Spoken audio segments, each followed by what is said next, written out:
afternoon, everyone. Please can I welcome everyone to this meeting of the Licensing Subcommittee taking place from the Walton Suite, Winchester Guildhall. The time is 1 p.m.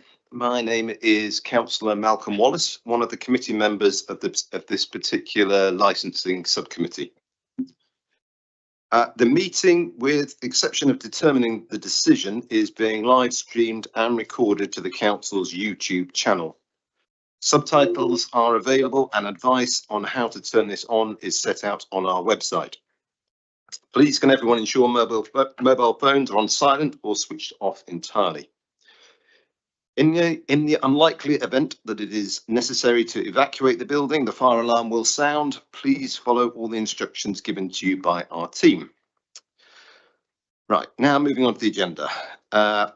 Number one is to confirm a chairperson for the meeting.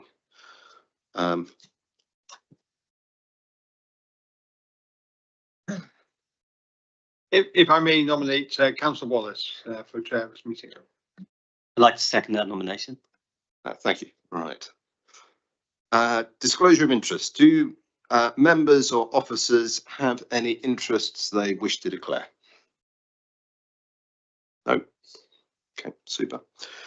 Right, number three, this is application for new premises licence, vodka bar and nightclub, Upper Brook Street, Winchester, report number LR591.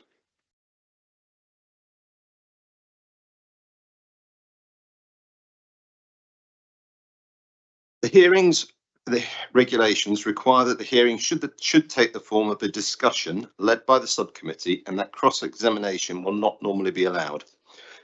We will be following the adopted procedure for these hearings, which is set out on the reverse of the agenda paper. Each party will be allowed equal maximum time to exercise their rights at the hearing.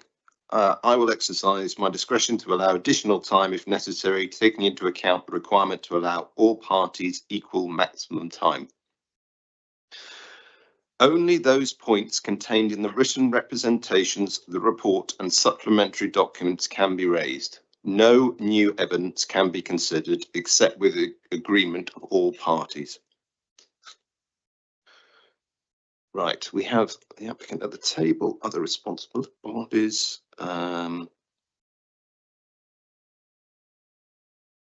Right, so I've introduced myself. I'm Councillor Malcolm Wallace, and we have on my right, I've got Councillor Adrian Brophy, and on my left, Councillor Stephen Godfrey.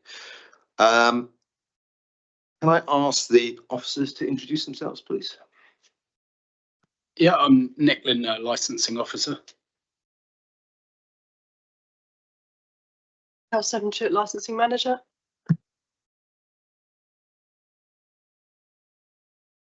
Licensing and litigation solicitor. Thank you. And the representatives, can I? Oh no, that's the representatives. We don't have any. Right, sorry. The subcommittee has read all the written comments on the application which are included in the report. I understand we have several, lots of people who want to address the committee today. I have a list. So we have John Payne and David Benamore on behalf of the applicant. Yes, good morning. Good afternoon. And we have a number of residents, and I know that Nick has been round and just confirmed that everybody's here. So I don't think I need to read out everybody's names, but I'll call you up when we get to the right point.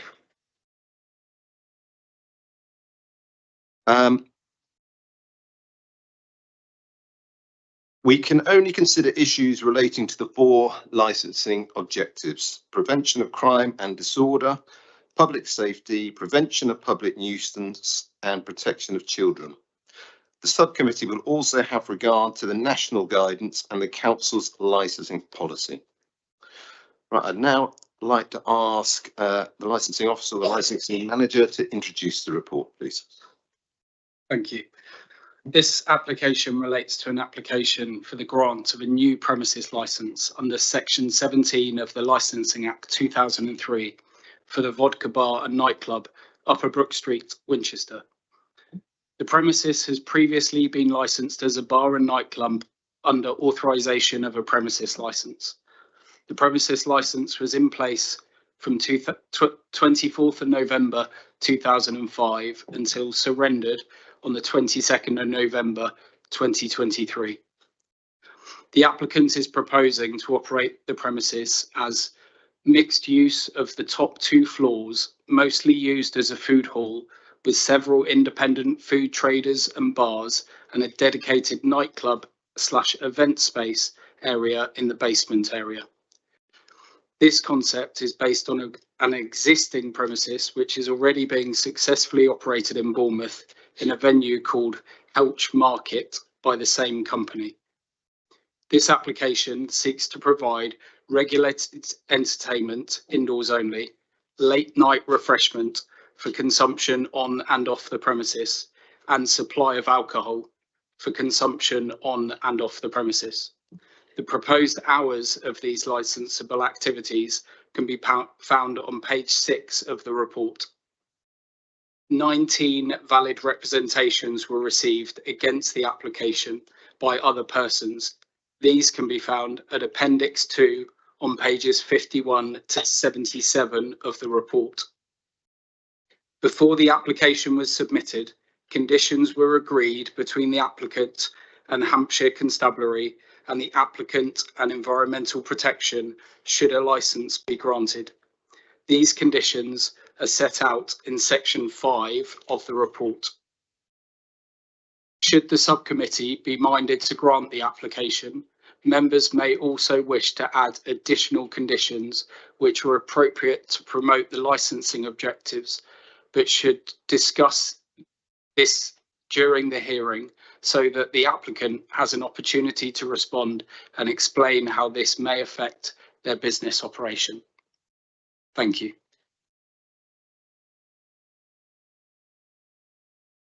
Thank you. So at this point, I'm going to ask members if, which is Councillor Briefing, Councillor Godfrey, if you've got any questions for the licensing officer. My ignorance, but just to confirm the hours which have been applied for. What are the hours which are going to apply on after midnight? Sorry, after Sunday, running into Monday morning, because it says in literal interpretation in that there would be permitted every Monday or every weekday until 3 o'clock in the morning. But I'm not sure that's what it's actually meant to what we're meant to be considering. So the applied for hours on a Sunday would be from 10 a.m. until midnight, not going through into a Monday morning. So Mondays do not run until 3 o'clock because Monday starts at 0001 on the Monday, which follows on the Sunday night. Yeah, so the hours on a Sunday would essentially finish at 23:59 and 59. As long as they're normal parlance. Chair, if I could assist, this has probably made it easy to talk about it this way. On Sunday night, trading will close, finish at midnight. The premises then won't open again. Yeah, it's very difficult. You need to crack that. A lot of old farts back here. Thank you. So trading would finish at midnight on Sunday. The premises then wouldn't open for trading until 10 a.m. on Monday morning.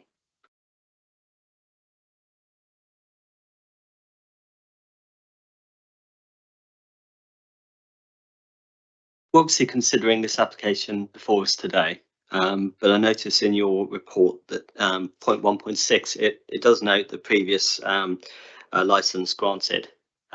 So hence I will ask, do we see any material differences in the conditions within the application and the previous license that we should take into account, because many of the concerns here relate to that previous time.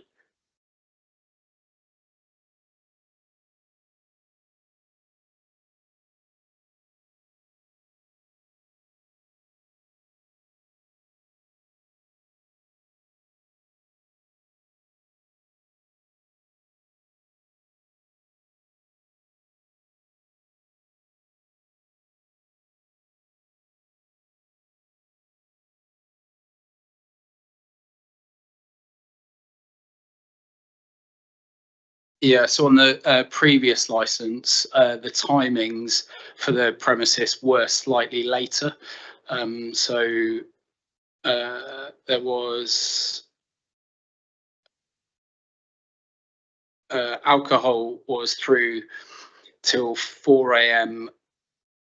on a Tuesday, and then a Thursday through to Saturday. So 4 days a week. And that was the same with late night refreshment and regulated entertainment as well. So that was slightly later. And Monday to Wednesday was licensed 10 a.m. till 3 a.m. on the previous license. Thank you. Considering the previous license, I note that this application is requesting authority for off the premises sales of alcohol. Was that permitted under the previous license? It does seem strange for a nightclub to be selling things out on the street. It was permitted consumption both on and off the premises on the previous license. And is that normal for licensed premises in Winchester? Chair, if I may answer that question from the councillor, there are, I would say, most pubs in Winchester have the ability to have on and off sales. I mean, for the applicant to confirm later, but it might not necessarily be the nightclub stage that's looking to do that. It might be the food halls that have alcohol on their venues. It might be the bars there rather than the nightclub that are allowing people to take alcohol off the premises. A prime example is Hat Fair in the Winchester. We have Hat Fair every year. Lots of the venues that know that Hat Fair's coming, people come into a pub and have a drink. Sometimes they might want to leave with that drink. And we that is permitted, but obviously that needs to be safe. So people that take alcohol off the premises in open containers, for example, that would not be in glass receptacles, for example, that would be in plastic or biodegradable containers. But yes, that is common in a lot of pubs in Winchester to be able to have off sales.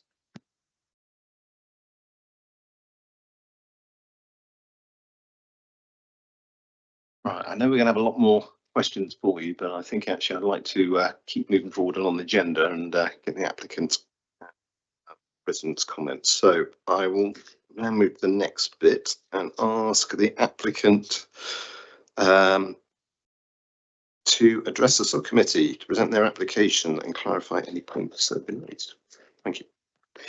Chair, I'm grateful for that, and I'm grateful for the report from the licensing officer. And I should also say that we're grateful for the assistance that's been provided by Environmental Health and by the police and by licensing prior to this application being made. You will have gathered from the introduction from your licensing officer that there has been some consultation, some negotiation on conditions before the application was submitted, and that's entirely consistent with the Secretary of State's guidance and what you as a council would expect of an applicant before submitting an application. It is risky in the extreme just submitting an application, but that's not what happened here. There was consultation beforehand. From the very outset, I'm conscious as well that there's reference to the previous license that was in force, and from that arises the question of the licensee. The applicant in this case is nothing to do at all with that previous licensee. I'm aware of what happened with that previous license. It's a disappointing situation when licenses are enforced against in that manner, but understandable. But to make a clear point, this is an entirely different application, entirely different applicant, entirely different mode of operation that's being planned. Now, in considering the proposals for this particular site, of course, we've had regards to the licensing objectives and also to those comments that have been made by members of the public. And in doing that, we've put together an operating schedule with the responsible authorities, which we say is a good operating schedule and can meet those licensing objectives, those 4 objectives, which you'll know very well. It probably is helpful for Mr. Benamor to my right to explain a little bit about the model of operation of the premises and a little bit about the premises in Bournemouth. I confess I'm aware of the premises in Bournemouth, having worked there for many years myself, but it's useful for him to explain the differences between this particular model and what was there before, and a little bit about how the premises in Bournemouth work. Would you like to? Yeah, so I'm David Benamor, the applicant, and so the premises in Bournemouth is essentially a 2-floor food market. So there's the top floor has 4 independent restaurants, and they all rent from me. And the way it's quite like the business model is to make it so small businesses can open up with like a very low like startup costs. So like a regular restaurant on the high street would cost probably 5 to 10 times as much as it would cost for them to open up in one of these food markets. So it's like a new concept of building. So there are some in London called Box Park, Camden Market, Borough Market. So they're essentially like a food court, and then the bar kind of supplements the food court. So they're all independent. The bar's independent. The restaurants are all run separately. They all essentially run as if it's a mall, and then the bar serves to the food court. So in Bournemouth, yeah, there are 4 restaurants and then a bar, and the bar runs mainly as an event space. So in Bournemouth, it's only open till midnight, but most of the events it runs are live music and some DJ nights, but it's mainly like a lot of sit-down events, and all the event organisers that come in. But we rarely run our own events. It's mainly event organisers who come in, take over the venue, run their own events using our equipment. So it'd be a similar thing here where it's not, I wouldn't class it as a nightclub, rather an event space. Similar to, I think, is it Railway in Winchester already? They're like a music venue. So that's the plan with here. So the basement would be used permanently as an event space, and then the food stalls would close later in the night, and unless there's an event, it wouldn't be open at all. Hence why there are the conditions as to start from 10 p.m. So a lot of nights there wouldn't be any events, and then just when event organisers want to run events, it would stay open later with all of the security conditions and everything. So yeah, if that helps. Chair, councillors, if I could then take you to the supplementary papers that have been provided. And sometimes it's true that a picture is worth 1,000 words.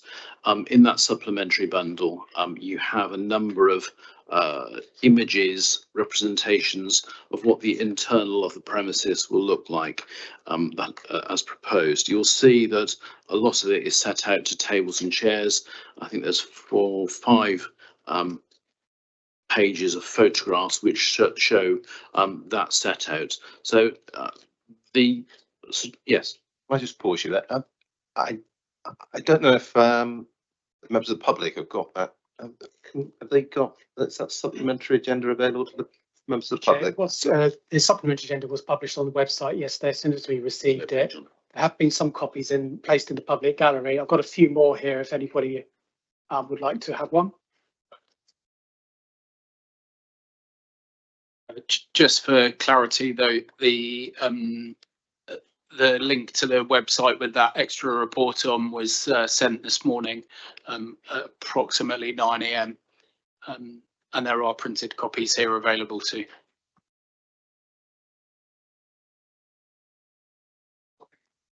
This supplementary. This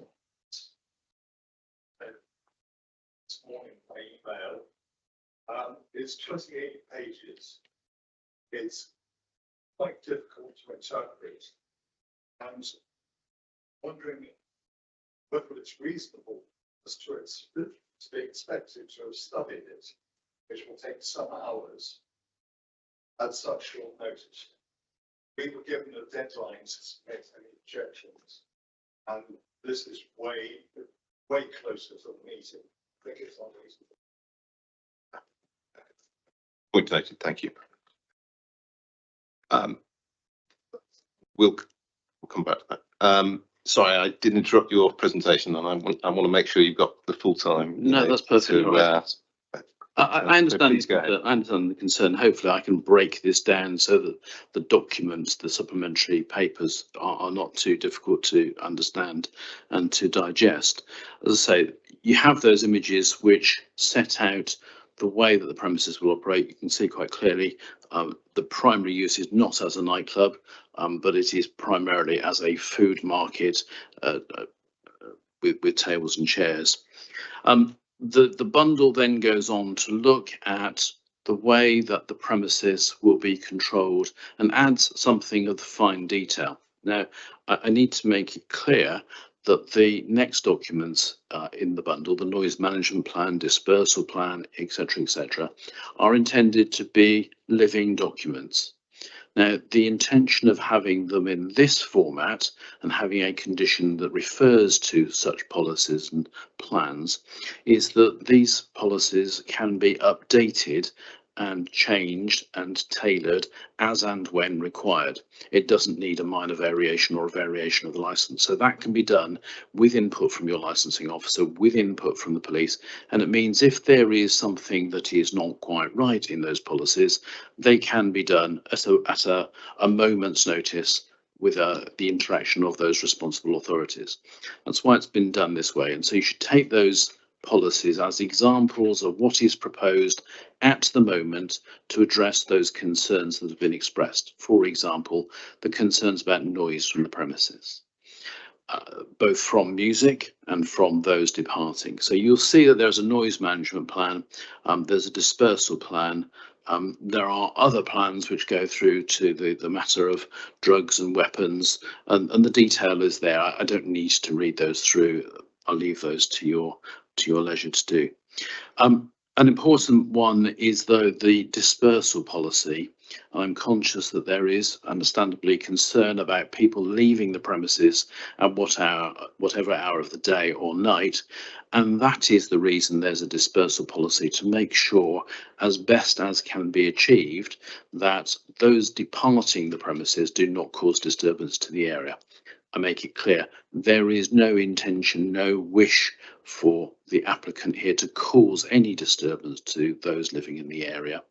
And that is why there are policies in place, such as the dispersal policy.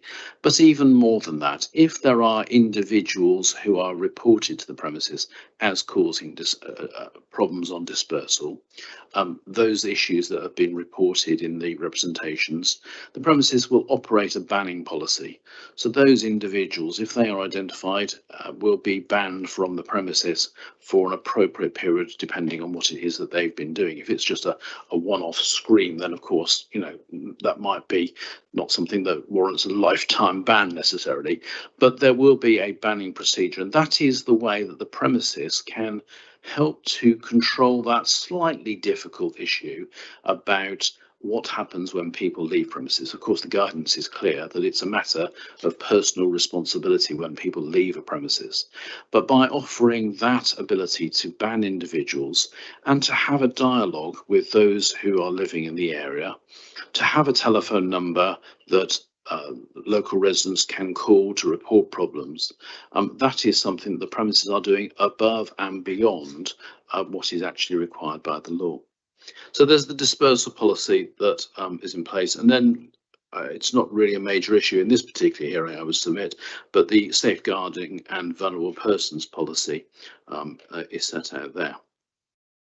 The final document that you have, in all fairness, is the premises license that's been granted for the Bournemouth venue.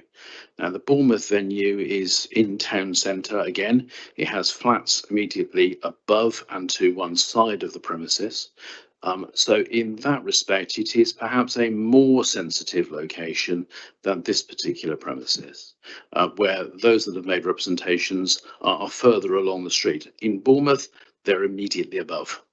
And that presents its unique challenges. But as you've heard from the licensing officer, that premises has traded successfully and without any significant issues. I'm not sure how long. Over 2 years. For 2 years. So that stands as some testament to how well the premises can be managed, and the management of these premises is really key to what is decided here in this room today in relation to a licence.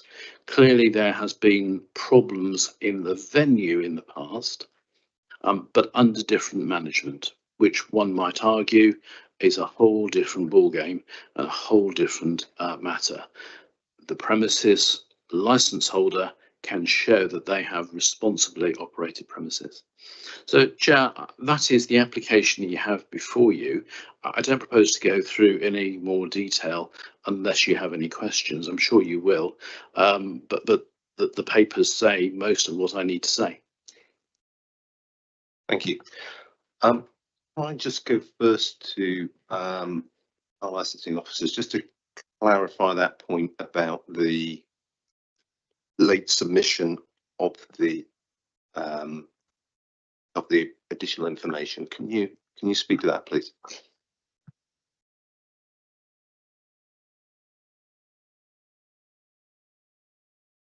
Chair, I wonder if I could just address one point while your learned legal advisor is dealing with that issue, and I might mention that point as well at the moment.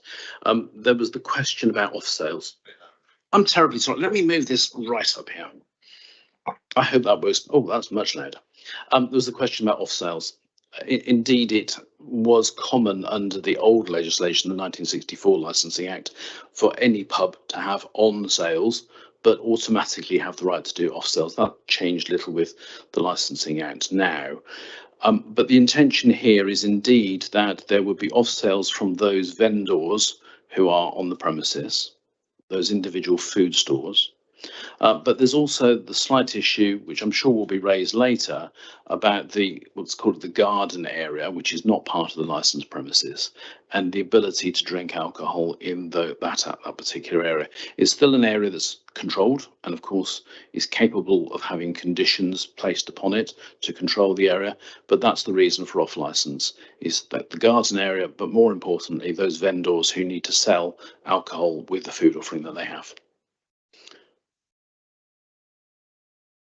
I'm sure your legal advisor will offer advice on the provisions of the hearings regulations, which say the documents provided at the hearing have to be with consent, but beforehand are capable of submission.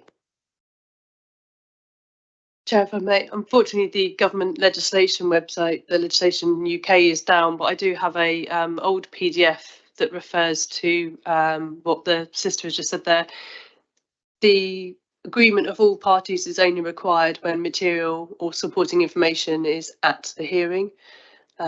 They can provide documentation that supports their application up until the hearing without permission. But equally, I appreciate obviously that people need time to be able to read those documentations. So whether you want to further steer from our legal representative.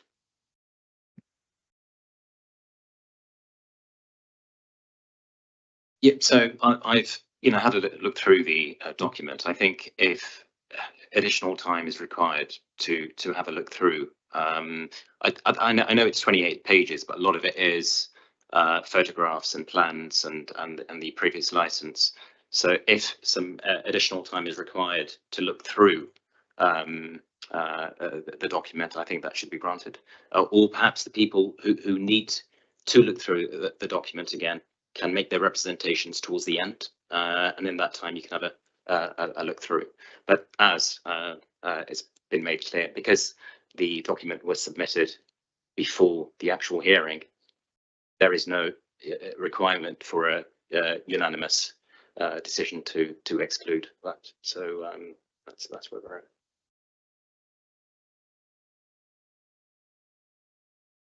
I think it's worth pointing out that as I was in meetings before this, to all intents and purposes, this has no material impact on me, that additional material, because I haven't had a chance to give it a good look other than a superficial glance. So, in representing this late, it's not going to shift the needle with me at all. But whether you consider that a good idea or not, but I don't think it was necessarily the best way of kind of adding to this discussion. Yes, I think the point of having the material there is not for you to look at the detail, for instance, of what's contained within the noise policy, because these are issues that have been discussed with the environmental health officer, for instance. It is more to demonstrate that these policies have been thought about, are there. Yes, okay, then, thank you. Policies are there to show that these things have been considered, they are in place, they are ready to go, rather than for you to analyse the fine detail, which will be done by environmental health. Yes, if I may, I did have the opportunity to go through the supplementary information. The photographs are informative, but provide more context to what's being proposed, but aren't factual. The information about the Bournemouth site has been on the public domain for 18 months, and so it's available. It's just making it available to us, which is useful, but not actually directly relevant. The noise management plan, which was the application referred to as being something which would be submitted subsequent to the permission being granted, is again useful information because it answers some of my concerns about how the operator would approach these very sensitive problems, but it is not factual because it all can be changed. So I think it's useful, but will not, I think, determine how we deal with this application. Okay. Right. So let's move to some more general questions. So, well, let me start. So I just wanted to really clarify on the link to the previous ownership. So you have no link at all to the previous ownership. The name, the Vodka Bar and Nightclub, is used throughout. Is that intended to stay? So that's the name of the building. That's not the name of the premises. It'll be called Helch Market, the same as the one in Bournemouth, but that's the address on. So that's why it's been used. Yes, it's slightly unfortunate. Perhaps it would have been better and perhaps cause less concern if the Helch Market had been put on the application. But I can understand that part of the address, that's what it's known as.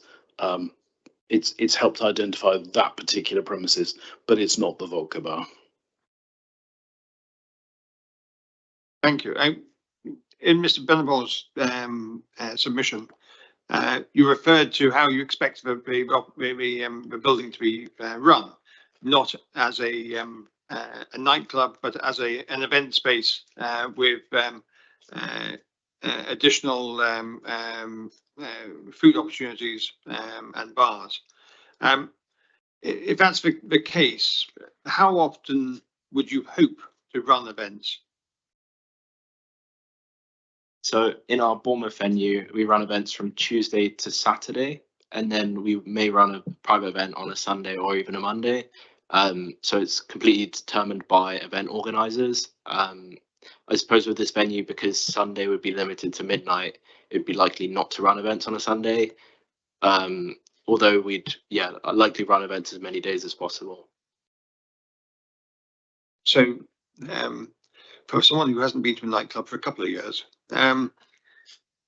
perhaps you could run this through. What is an event then? I was assuming it was a performance or a somebody who would be visit and do a performance and then leave. But you seem to be suggesting there's a continuity, but it will happen regardless of who the name is.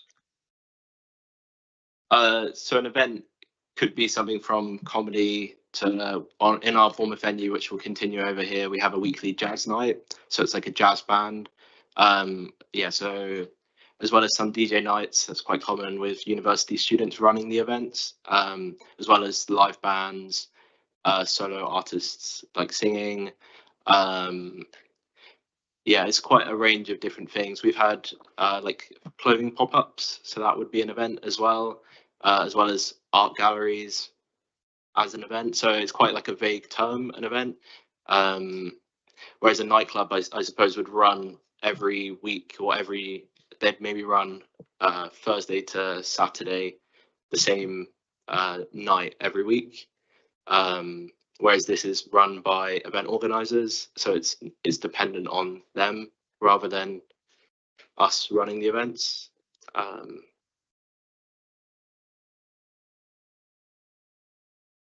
I think your last point there sort of touches upon a big question mark I have. I mean, you could have several thousand people in a venue, but the way we look at, say, people coming out of St Mary's Stadium after a derby match is very different to how we might look at people coming out of the Conservative Conference, for example. You know, the numbers are the same, but the nature is different. And I think the nature of the event might determine the kind of how particularly residents might feel about this. So I have been to nightclubs recently, and I know that if you're going out and you're going to, well, I say recently, it's probably about 5 or 6 years, but that's how life goes. If you're coming out of a kind of a loud sort of dance hall sound system kind of venue, it's very different from a jazz night. I did look at your Bournemouth venue, and I thought, okay, that sounds, you know, food halls, jazz nights, that sounds like a very specific kind of almost culturally rooted thing. Whereas if you have that kind of Market Town nightclub where literally it goes till 4 a.m. and everyone comes out of the bars at 2 a.m. steaming drunk looking for the next place, and you have that kind of weird confection of, you know, 50-year-old businessmen dancing around with teenagers, and it is not a kind of a sociable scene. It's very different, and I think the concern that I think many residents may have is that although this is a very different application, if in effect you're kind of creating a space with a blank check for, I think the phrase was used, third-party event organisers to come on board and kind of decide their own kind of nature of the event, in effect, I'm trying not to, well, I'll say the word Trojan horse. It could be a Trojan horse for many different types of formats of events and culture events. And in some ways, the best thing about this submission seems to be it offers diversity. The worst thing about this submission is that diversity could include the very elements that made this such a kind of a toxic situation for local residents on the streets. I suppose the assurances there is a question. The assurances I'd want to seek is the things like noise management, how that kind of gets percolated down to those third-party organisers and how that gets enforced. And I suppose the other question might be if you kind of see the scale of those events being much smaller than they maybe have happened at a venue before. By the very nature, it's more limited to the basements, which might kind of determine the size of crowds and the nature of the performances. If I could perhaps come back on most of those points to start with, it's probably helpful to look at the plan of the premises, which appears in your pack. I don't know if you have it to hand, but I'm going to refer to certain parts of the plan. I just check with officers. I don't think I've got a plan in my pack.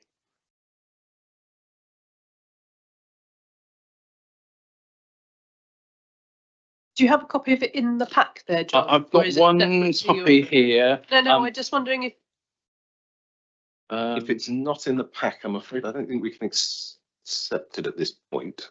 Well, it's part of the application. that's right, Chair. It should be as so- part of the so- application. Yeah. No, I can't see it in the public pack. I think it might be on the website. Let me just have a quick look. Okay.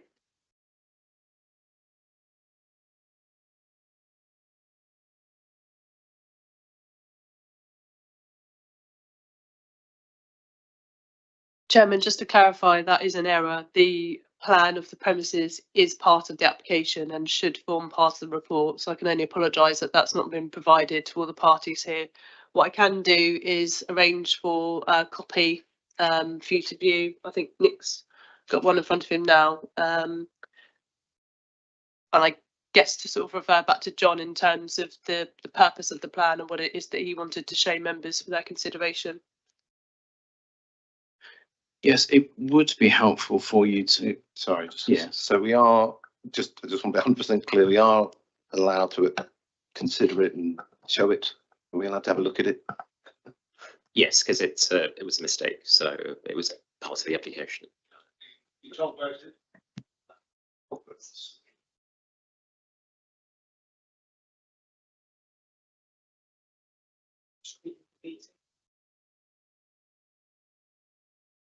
Chairman, if it's helpful, is it possible I can arrange for printed copies, and perhaps if the solicitor's happy for us to come back to that section? Or like in the meantime, I can arrange for printed copies to come to the hearing. I'm content with that, yes. It's quite fundamental to the question about how many people you can get into the premises. Well, let's come back to that question once we've got some copies of that produced. I don't know if there's a photocopier anywhere near them, but there is a copy. You can arrange that. Do we need to take a quick break, or can we carry on with other questions and you get it done by one of your team? If members are happy to move on from this part at this point, that's fine. If you feel that it would interrupt the flow of the meeting, then if you wish to stop the meeting for 5 minutes. Yeah, we'll have a let's comfort break do as well. that. Let's just stop it for 5 minutes, Okay, and fine. let's get some. Great, thank you. Okay, so if we could pause the meeting, please, David. Thank you.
So David, can I ask that we restart the meeting, please?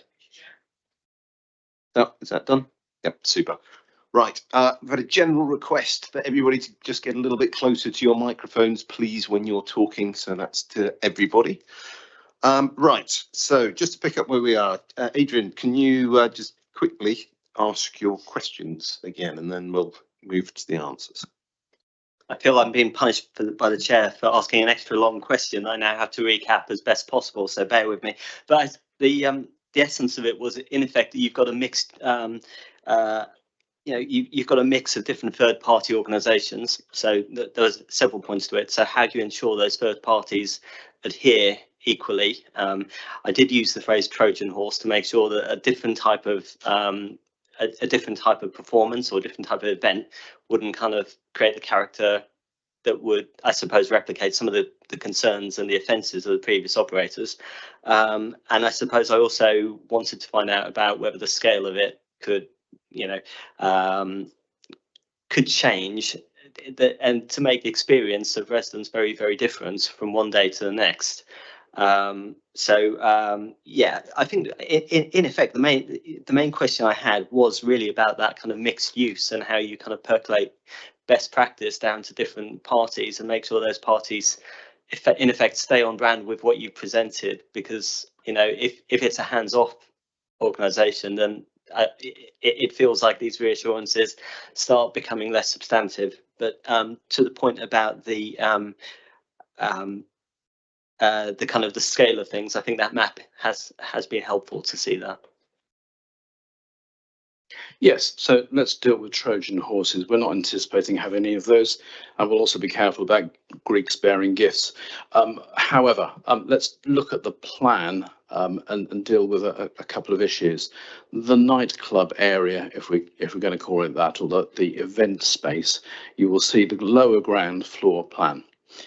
You'll see on there that there are 4 sets of steps, but in reality actually only 3 sets of stairs that lead out from the premises. That automatically brings with it a restriction on the numbers of people that can be accommodated on that floor. My calculation, having spent more than my fair time in the fire service, is that would be no more than 200 people that would be capable of being accommodated without doing a floor calculation in that area. That is the maximum number that could be permitted. I suspect it would be less than that because of the area that's taken up by the stage. But that's the capacity of the premises when that area is operating, because at 10 o'clock we've already heard that the upstairs areas will close down. The ground floor area is essentially only for transit out of the premises, so there's no capacity as such within that particular area once that area is closed.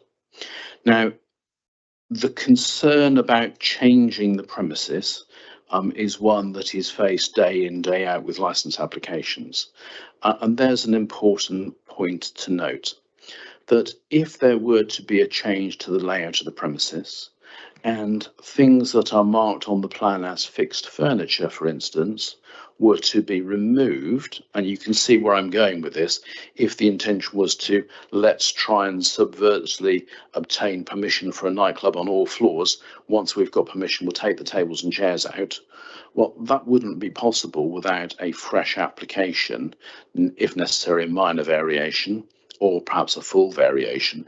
So it would, by necessity, I would suggest, come back to the committee for consideration before it could be changed into anything else.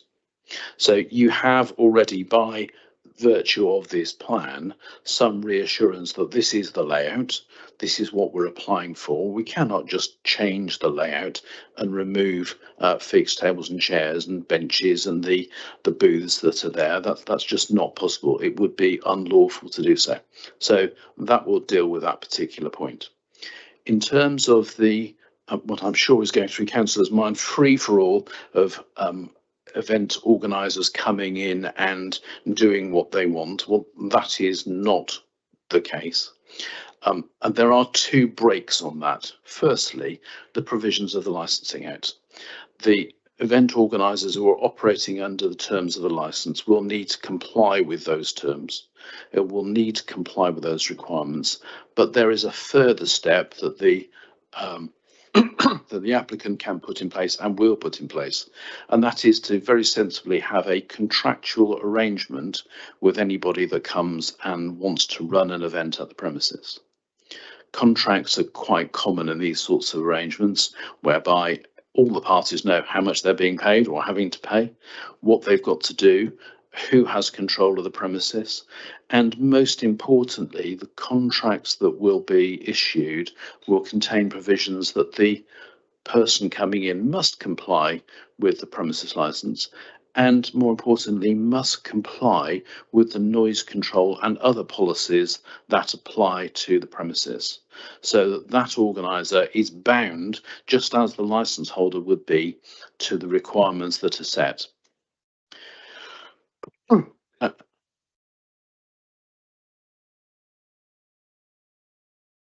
Do you have a problem with the feed?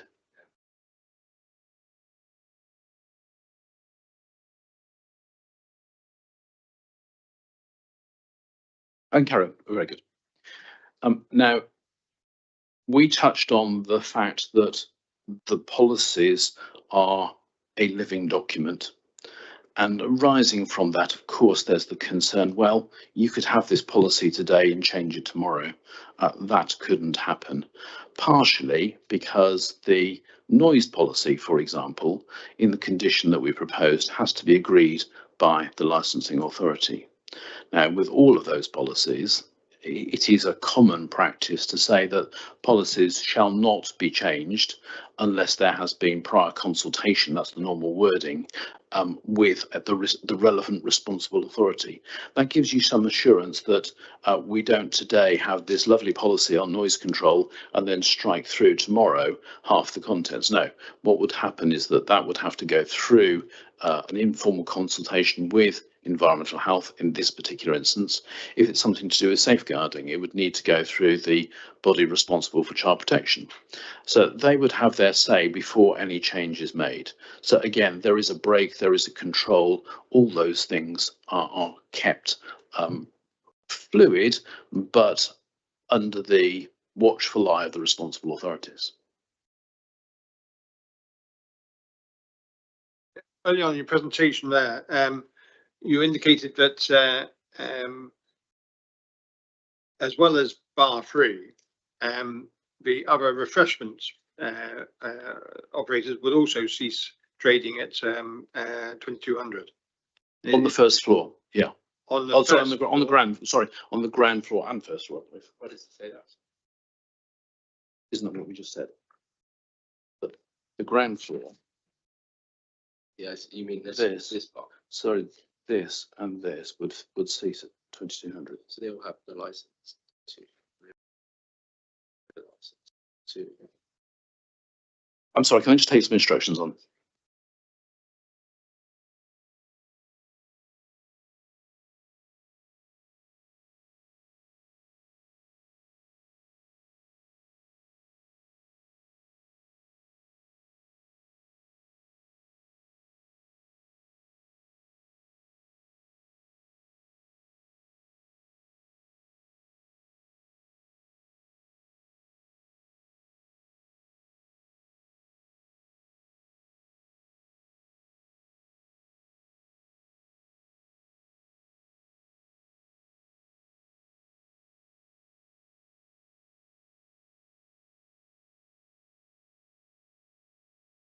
I think we've got that straight.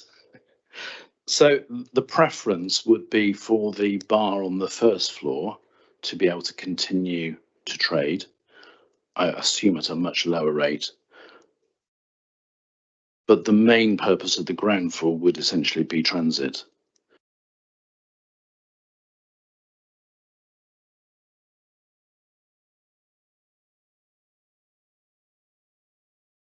Now, I don't think that there will be any licensable activity going on the ground floor, that being sale of alcohol, because that would be primarily on the first floor. But the preference would be, because this makes it quite complicated on the license to restrict particular areas.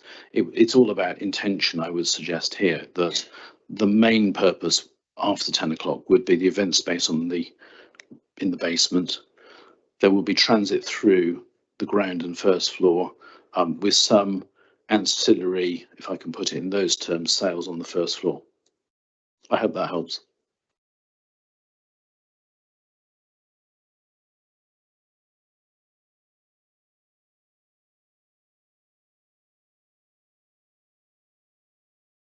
Just one further point of clarification. I suppose the question I was asking earlier, and partly what I was driving at, was not just about policy but culture.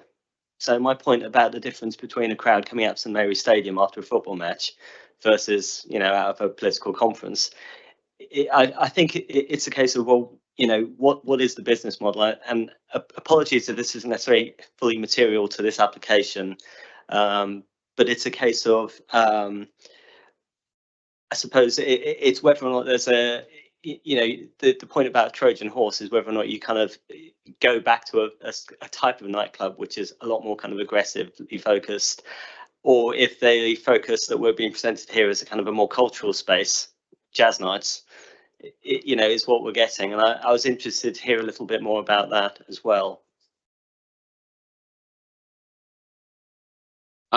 Yeah, so I guess the whole focus on having it as an event space. So for example, in Bournemouth, all of our events we give to the event provider for free. So we have a deal where so we operate the venue, have security, run the bar, everything, have staff to help them. And then we give them the space for free so they can run their own events. They would just play the music and sell the tickets usually. Sometimes they wouldn't sell tickets. But the main focus is on, as you said, like, for example, the jazz nights, like the more cultural events. So we have some events, for example, drum and bass, and they don't tend to give the best customers. So we like restrict events like that. And it kind of goes as we run, we try and promote events that we like ourselves as the venue and they represent our brand.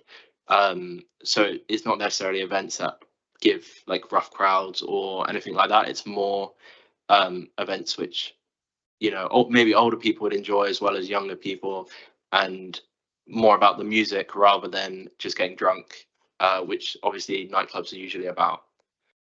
If that helps them, it's quite difficult to explain, but.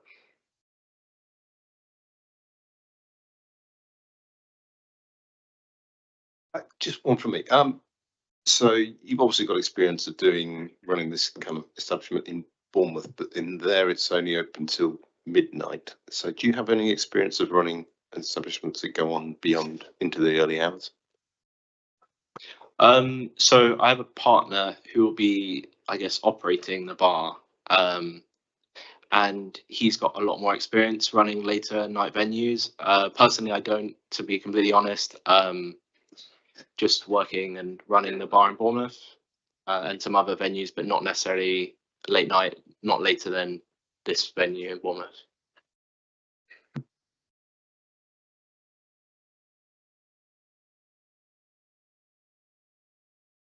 So I know, so thank you for that. I think we'll move on at this point to the next section. I know myself and I know the other councillors have some questions around some of the conditions, but before we get to those, I'd like actually to hear from the public on theirs.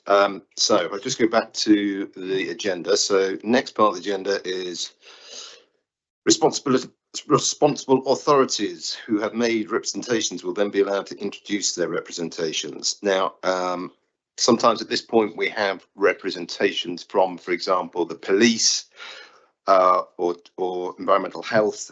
We don't have any today, I don't believe. So we've got no representations made from any authorities. So then we get on to part 15. Any other person who has made a relevant representation will then be allowed to present their representation. I have a list before me of names, but but I understand that Kathleen would like to go first because of timings. If you still want to go first, then the floor is yours. So if you want to come up the desk at the front, and on the desk, you'll see it's very straightforward. There's a microphone. Just press the button, and we'll be all right.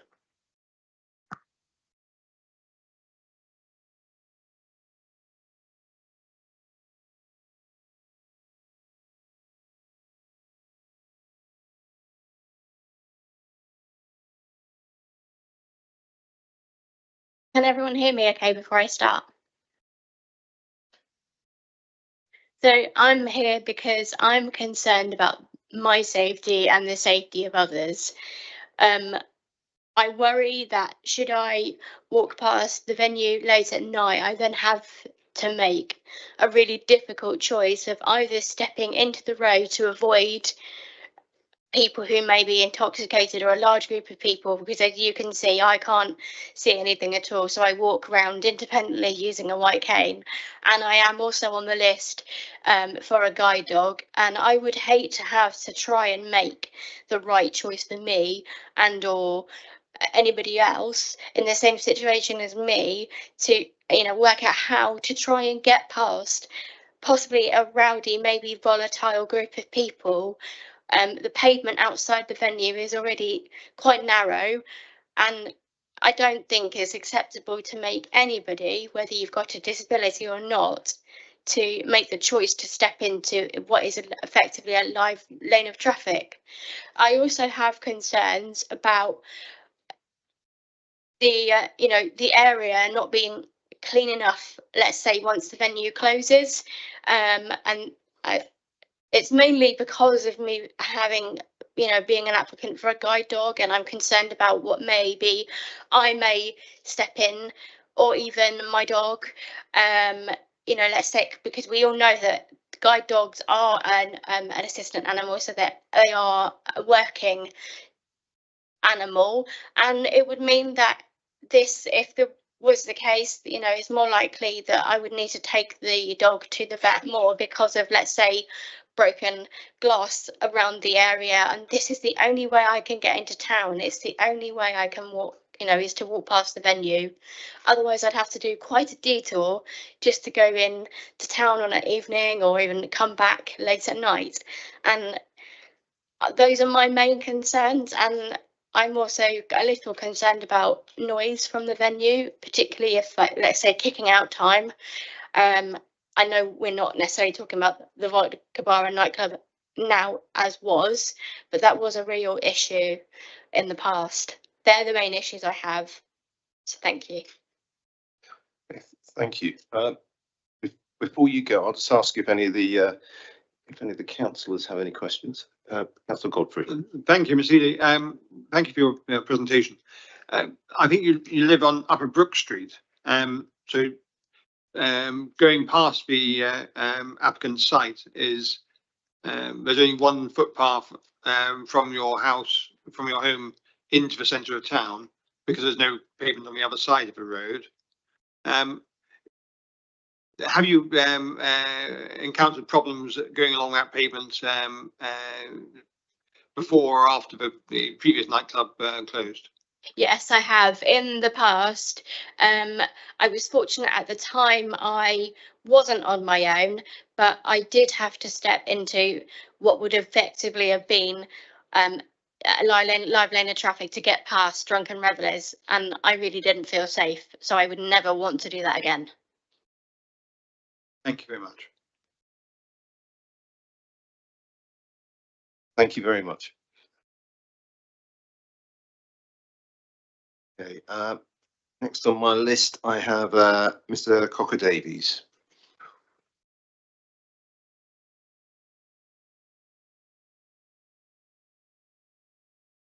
Good afternoon, madam. Good afternoon, gentlemen.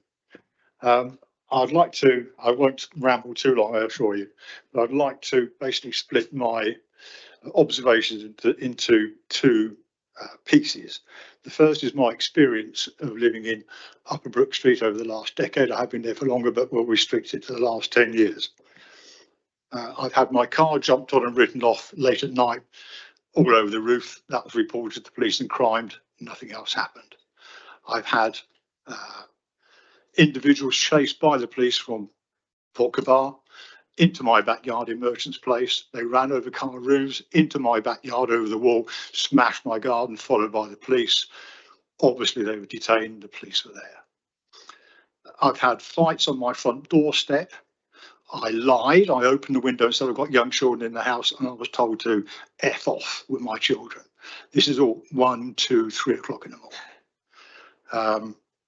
There has been constant vomit, urine, ladies' sanitation items. One person on our road had somebody defecate on their doorstep. I ask you to think this is happening to your house. This is what happens to our homes. And I have to say this went on for years, and we did go to the council and nothing happened. We went to the Hampshire Constabulary and nothing happened. We went to Vodka Bar, the management. They assured us it was nothing to do with them and from other premises in the area. The last year has been heaven by comparison. I would say that our antisocial behaviour, certainly in terms of waking us at night and the sort of vomit type urine situation, has probably reduced to a trickle. It's probably down 95%. This gentleman says, and his paperwork, that they're worried about noise at the premises and drug and weapons. That's not our problem. Our problem is when they come away from the premises. It's 50 yards away, 100 yards away, 200 yards away.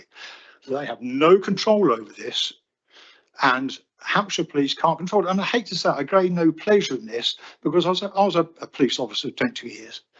And for 8 years of that, I was on a public order unit, a regional public order unit. So I've dealt with nightclubs on a big scale and public order on a big scale.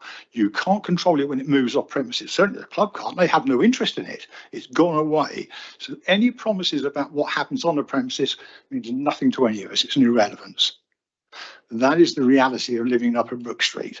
And as you see, we have a general mix of the population. I'm representing here this afternoon, as I think you show on your records, a lady who's too infirm to turn up, but it passionately affects her because the noise, she becomes scared by it.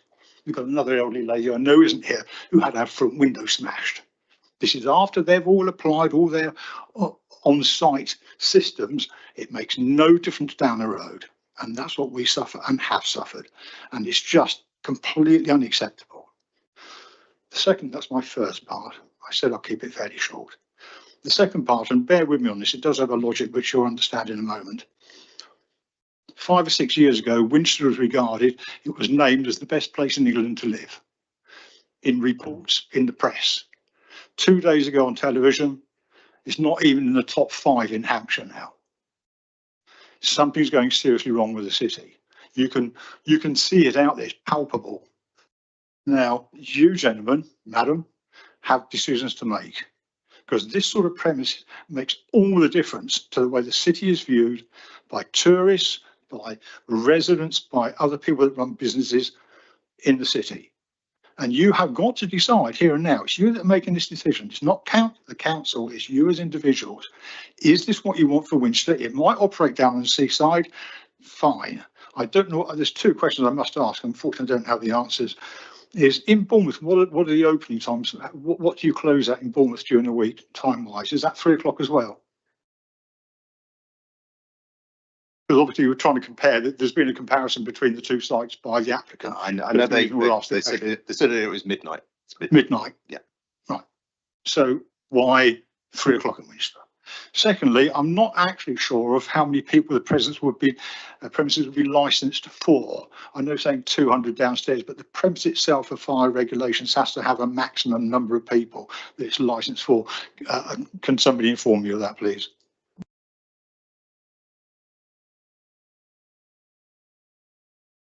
The actual premises license doesn't stipulate a capacity because it is dealt with by the fire service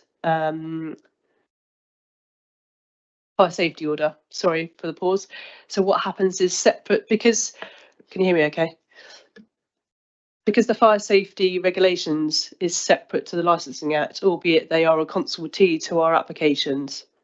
They manage it under their own legislation, so they may have already approached the applicant about doing a assessment, and that is dealt with under the fire safety regulations. If there are found to be faults or anything that would put public safety at risk, they would provide a copy of that report to the local authority for potential review of the premises licence, or they could do that themselves. But in terms of the actual capacity, that isn't stated on the licence, because that can vary depending on changes to legislation for fire safety. So it's dealt with by their legislation separately. The problem that we had is that the licence used to allow in excess of 400 people. And on busy nights, that's what it was. And you've got to think about that. These are residential streets. It's 50 yards from the nearest house. We've got people working shifts, we've got families, we've got children, we've got the elderly. It's a normal city blood of life. That's what the streets are. That's what town city residents are. They are the lifeblood. Everybody else goes home at the end of the day. We don't. And how many people pour out of these environments is very, very relevant. The hours in which they pour out is very, very relevant. And most of all, these gentlemen have absolutely no interest when it's gone 50 yards down the road, because they have no authority on it. They can do nothing about it. The vomit, the urine, the fights, it goes on. I dealt with drunks my whole working career. You have no control of them when they leave. The door's fine. We always had that before. The previous licensee said, I'll have a phone number. You can call us any problems you've got. Rubbish. We take it to him. Rubbish. It's other licensed premises. This is what we live with, gentlemen, madam, and we've got rid of it. Thank God. You're surely not going to bring it back, are you? That's what I've got to say. Thank you very much for your time. Do you have any questions to ask? Sorry. I was going to ask, actually, the question is, have you heard anything today about the different model and different culture of what's been proposed that has made you feel any different? Because that's one of the reasons I was kicking the tires quite hard on that question of culture. You touched on it, sir, actually, when you said these are business people. They're out to make the money. That's what this is all about. They're not in it for some sort of cultural benevolence. It's about making money. They will take what bands come through the door. They will take what contracts they get. They don't want it empty. They want that. It's a business. They want it as busy as it can be most of the time. And I'll tell you what will happen. There will be nightmares, and they'll say, well, oh yeah, they've been struck off. They can't come back again, but we're the ones living with the nightmares. And you don't need that number. You don't have to have 400 drunks. You can have 50 drunks. If they say, we'll throw them out the premises and they get drunk, where do they go? They come to our front doors. It's a totally unsuitable location. That's the issue really about this. We've got industrial estates. If you want to have a big party, go up and party all night long on the industrial estates. That's absolutely fine. You're away from the lifeblood, the residents of this city. But it's probably a wrong location in the first place, decades ago. But having had it quite, my God, there's been celebrations that bar went. It doesn't benefit us, and frankly, it doesn't do the reputation of Winchester any good. In fact, it will be the exact reverse. And that's the reality of it. I'm sorry if I'm very blunt. Maybe it's my previous occupation. I'm kind of direct, but that's just the way it is. If I may, Mr. Chairman, you have been very clear, and I think that's very helpful for us. I think we come to this meeting in two minds. One, we need to make sure the nighttime economy and the heart of Winchester is, continues to beat. But on the other hand, reflecting the concerns which have been expressed so clearly by residents about the impact of more late night activity. You've mentioned about the best place to live in the country, which was, I think, 12 years ago. We first topped that list when Vodka Bar was running at its headiest, and now we've slipped down that list since it's been closed. I don't think there's a direct correlation. I certainly hope not. But how do we reach that balance where you have a vibrant economy within Winchester? And keep it a good place to live? I think so. That's a difficult one. But if you look, and we've all been to towns and cities that are failed and are good. And I can mention a few because probably many of us have been to them. If you go to smaller towns like Marlborough or Hungerford, they find a balance. If you go to slightly larger places like Wells in Somerset, which is utterly gorgeous, mirrors much the size of Winchester with a palace and a cathedral, it's absolutely great. If you go to bigger cities, go to the centre of Bath, go to the centre of York, they're beautifully maintained and looked after because the councils understand you can't have everything in the one place. You have to sort of find balances here. Now, Winchester is well catered to for late night drinking. It's got Alfie's, it's got the jailhouse, it's got about 4 late drinking environments. So it certainly doesn't lack that at all in any way, shape or form. And the city is full of food outlets. I mean, Debenhams has now just become the biggest food outlet I can possibly think of. It's one after another. So we don't lack any of that as it is. But if you go to Farnham, which is a wonderful town. It's full of independent shops. The big eyesores that they had in many towns built in the 60s and 70s, the likes of the Brooks and Vodka Bar type, that's all flat. And you've got there now, it's being demolished. They're actually getting rid of that. They're not trying to live it. It didn't work at the time. It was a mistake that many councils and towns made across the country and over. Anything you can think of had these environments, and they're getting demolished. They're not getting kept alive. And the big issue I have to come back to again and again, sir, is the location's entirely wrong for it. And not everything, it may work for this gentleman down in the seaside, but it doesn't work 50 yards from residential streets and this lady and others that live here. There are hundreds of houses in these roads. And it's that balance, and that's why we're here talking to you today, because you have to find that you say that's acceptable, but actually that isn't. What benefits everybody, and this doesn't benefit you, and it certainly doesn't benefit us. It might that gentleman's pay packet, but it doesn't anybody else. Politely, that is the way of it. It's a business. And like I say, I do apologise. I hope I haven't put your back up by being direct, but hey, somebody, we've got to talk sensibly here. We're big grown-up boys and girls. I think your comments are actually refreshingly frank. Actually, I should also declare an interest. I have lived on Upper Brook Street over 15 years ago when I think Revolutions it was, and the 4 House were both operating. Yes. And I do remember summer nights where you kept that front window closed. However, it can be managed depending on the crowd and the nature of it, which is why I was so keen to address whether there's going to be a cultural change here. I think one of the points that you've made very powerfully, and I think is really pertinent here, is that you can't control, these people can't control what goes on the minute people leave. However, that's also an issue for other authorities such as the police. So They haven't even bothered turning up today. Well, actually, this is the point that I think I'm coming to, is that responsible authorities have a right to come to this meeting and to weigh into these decisions. We're here to consider 4 licensing objectives: crime and disorder, public safety, public nuisance. And I think public nuisance is something I'm definitely keen to look at on noise and protection of children as well.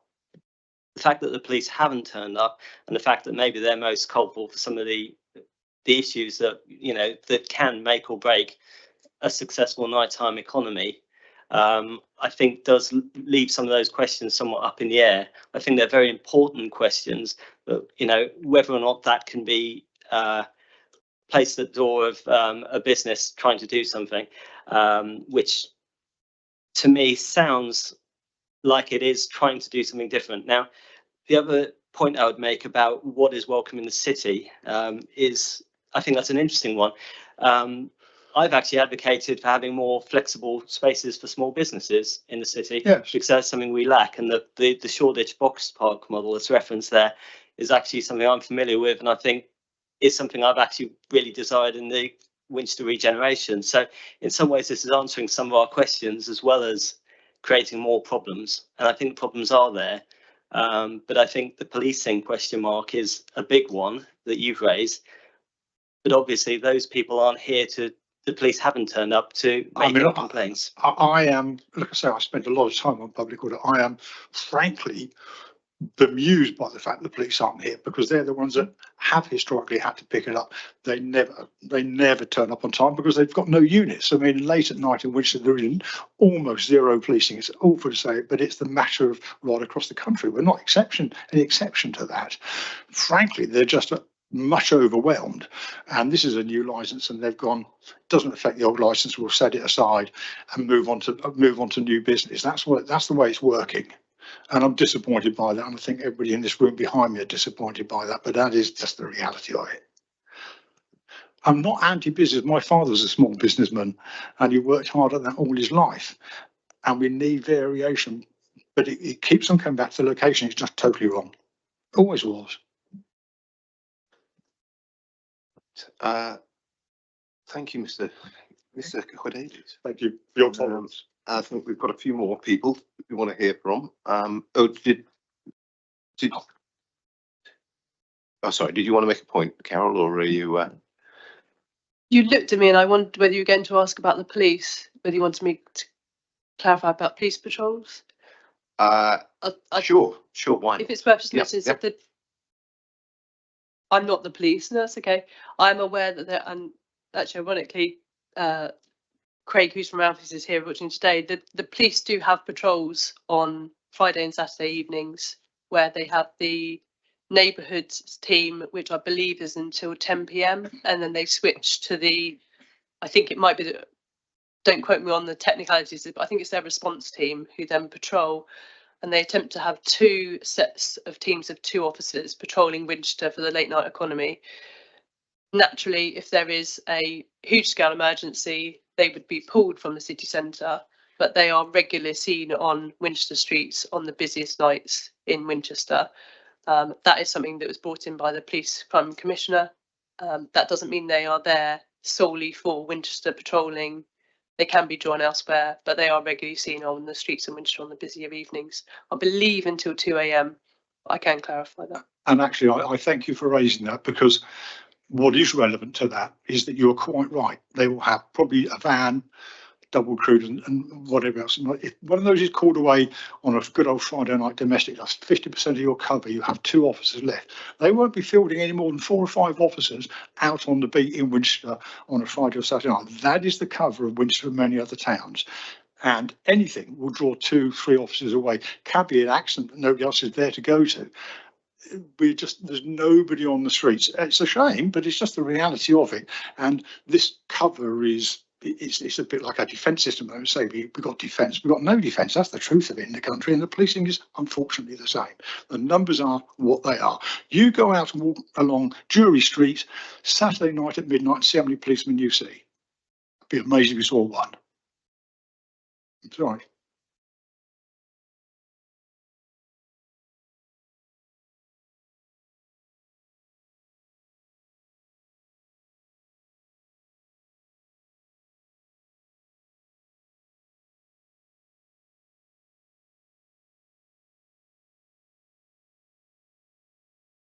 Right. One of the things I have to do as chairman is to make sure we kind of get an allowed equal maximum time to talk on both the applicants and residents to talk. So I know we're about halfway through the time, but I'm keen that we hear from the residents. So if you have, obviously we're hearing points coming up, so please don't feel as though it's necessary to repeat points that have already been made when you come up, as you come up. Obviously we are keen to hear from you. We have read all of the submissions as well, but I am keen to hear from you. But I also have a responsibility to kind of make it equal time for the applicant and for the residents. So please bear that in mind.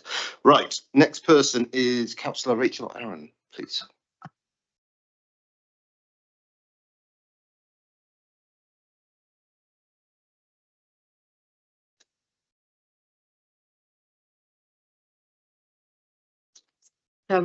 Thank you for permitting me to speak to the committee today. I am Rachel Aaron, councillor for St Michael's Ward in the centre of Winchester, and I'm speaking today also on behalf of the other 2 councillors, Mark Reach and Richard Murphy. And I must declare a personal interest in this matter as I live nearby in Middlebrook Street. which is also affected, or was also affected by the previous incarnation. We as councillors have also received, as you have on the committee, multiple communications on this matter. Those communications, as we've heard very frankly from the previous speaker, talk about noise, obviously, antisocial behaviour, and the constant threat of criminal activity. It's not just door closing. If you live on your own, it's frightening. Residents in Upper Brook Street, of course, are particularly badly affected.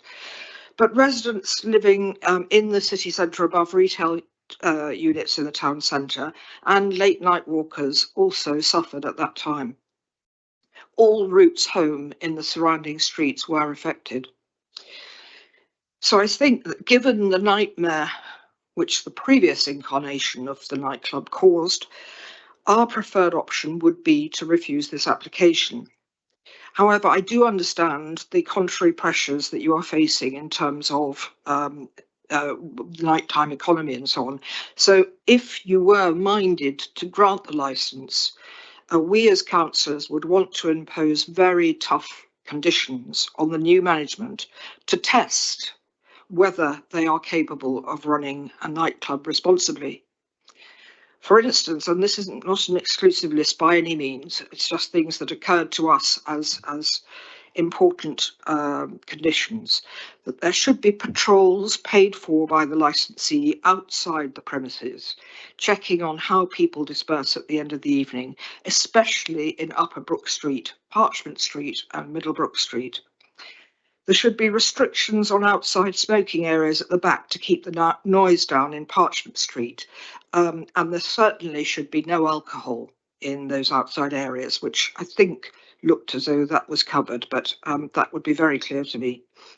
There should be warm down periods at the end of the night with quieter, calmer, less frenetic music, so that people are more likely to be calmer when they leave.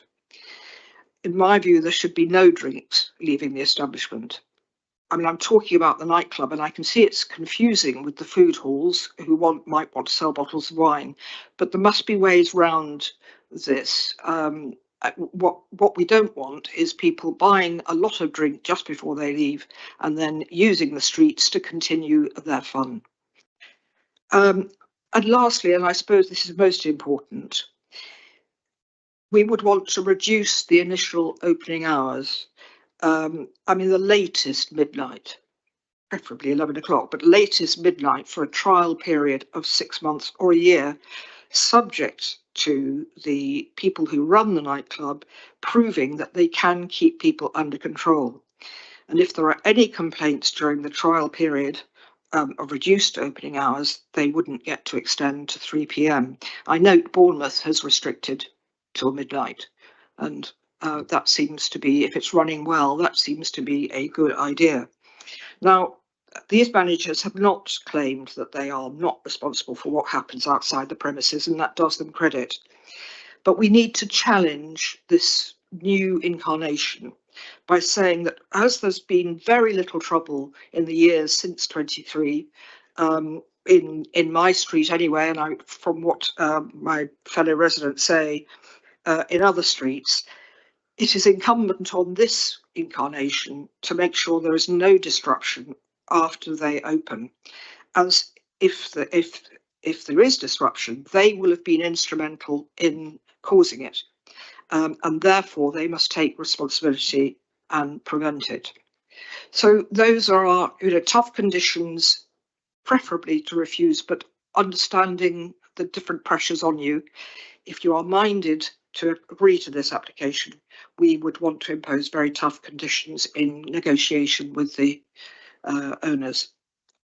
Thank you very much for this opportunity to speak.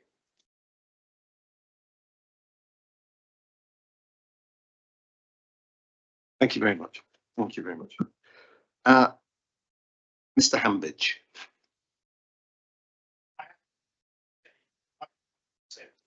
Okay, thank you. Mr. Pascal.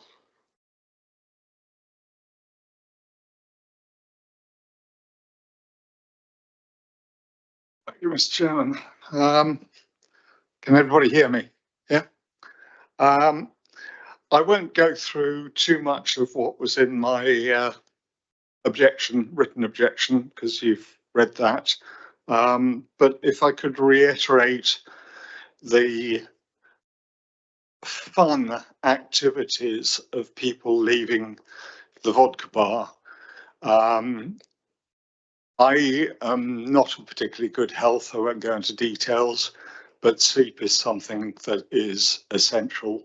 There are a number of people who are in similar circumstances, and to be woken up at 3 o'clock in the morning by somebody having some fun hitting our door knockers or our front door bells is not very good. It happens occasionally, usually kids during the daytime, and so on. And I have been also disturbed in meetings, and I chair a committee for the International Standards Organization, so we have meetings through the night sometimes, but those are planned. And I have to get up because it could be somebody in distress or whatever banging on the front door, and so on. So it breaks up the meeting. And these are important meetings. They're changing people's lives, and so on. I was also a bit tongue-in-cheek maybe, but say that Blue Moon comes to mind, seeing a police officer in Upper Brook Street, and so on. It's a game that we're going to play with the kids of, have you actually spotted a police officer, because they just don't come down Upper Brook Street. Sometimes I don't know what they're called, the assistant local neighbourhood officers or whatever. We've seen those occasionally, and parking officers, but certainly not at 2, 3 o'clock in the morning. And I would question also if it's going to be cultural activities, as were the applicant mentioned. I would have thought that there is not much demand for that at 3 o'clock in the morning or 2 o'clock in the morning. And he used some indications that it might be even an art show or and so on. I can't see anybody going to view art at 2 o'clock in the morning out of choice. There are better things to do. But it is, I made it very clear that we object on prevention of crime and disorder grounds, public safety, and prevention of public nuisance. It's not just one. And the location of a nightclub 50 yards from not only a residential area, but conservation area is against anything that my father taught me about town planning, and he was a very senior architect in those lines. So I think that's all I have to add. Thank you very much for your time.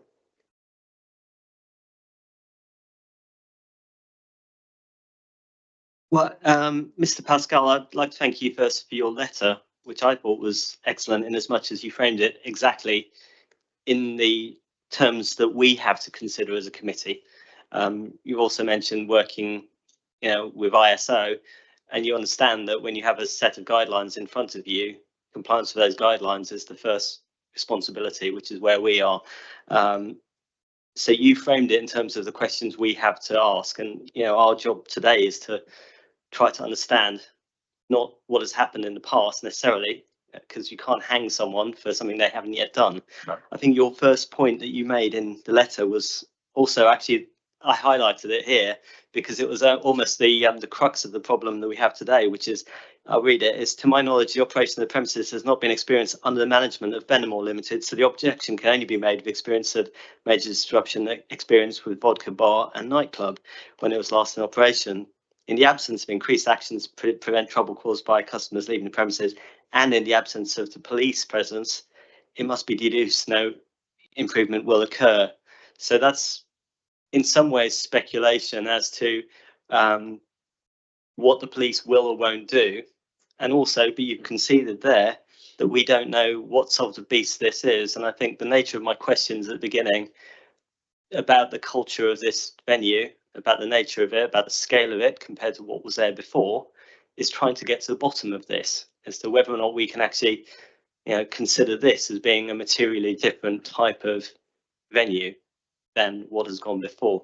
And I guess the question I was going to ask you is whether or not you feel that you've heard anything different to what you experienced from the vodka bar that has given you cause for pause in the same way that your letter gave me.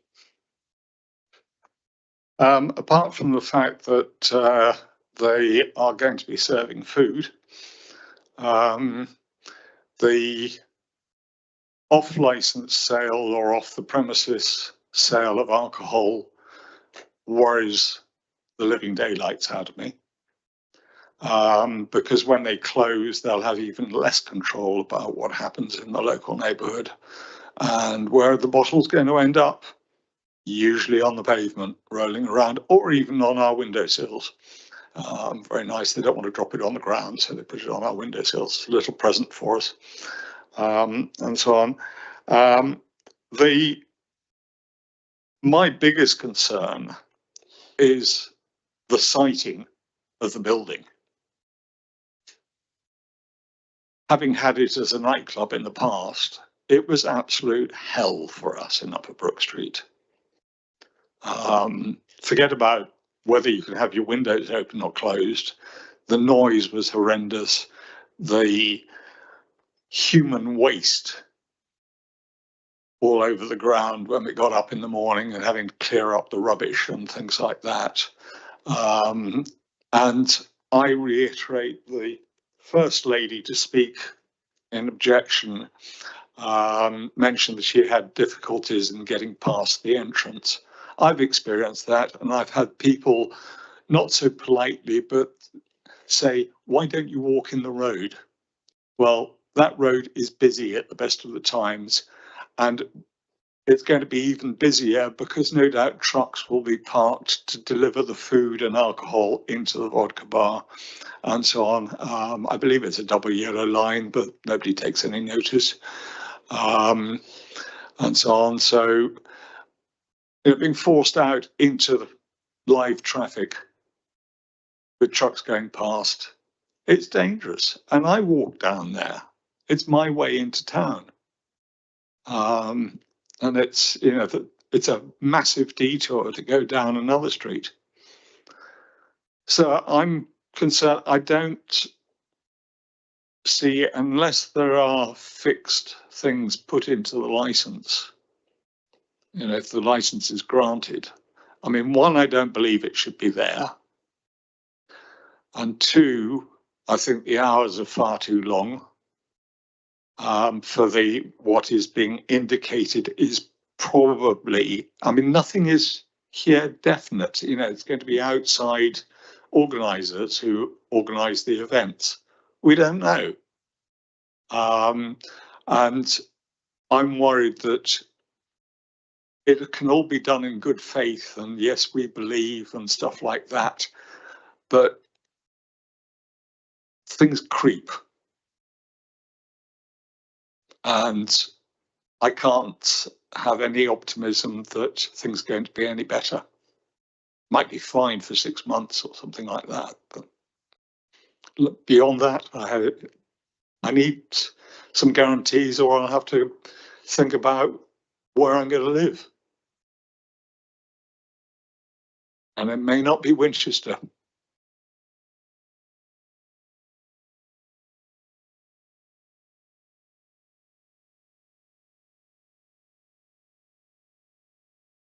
Thank you, sir. Thank you. Leslie Gillen.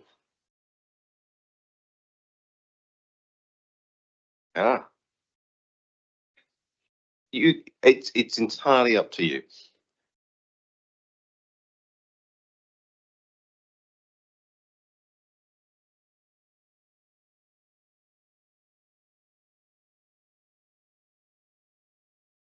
No matter how they've dressed this up, it is an application for a late night license.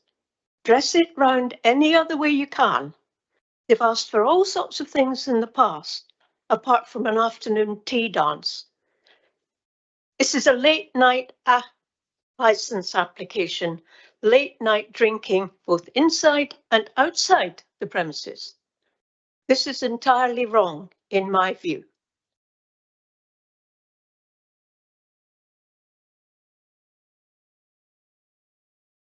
Thank you. Thank you. Next one is Lynn Robertson, please.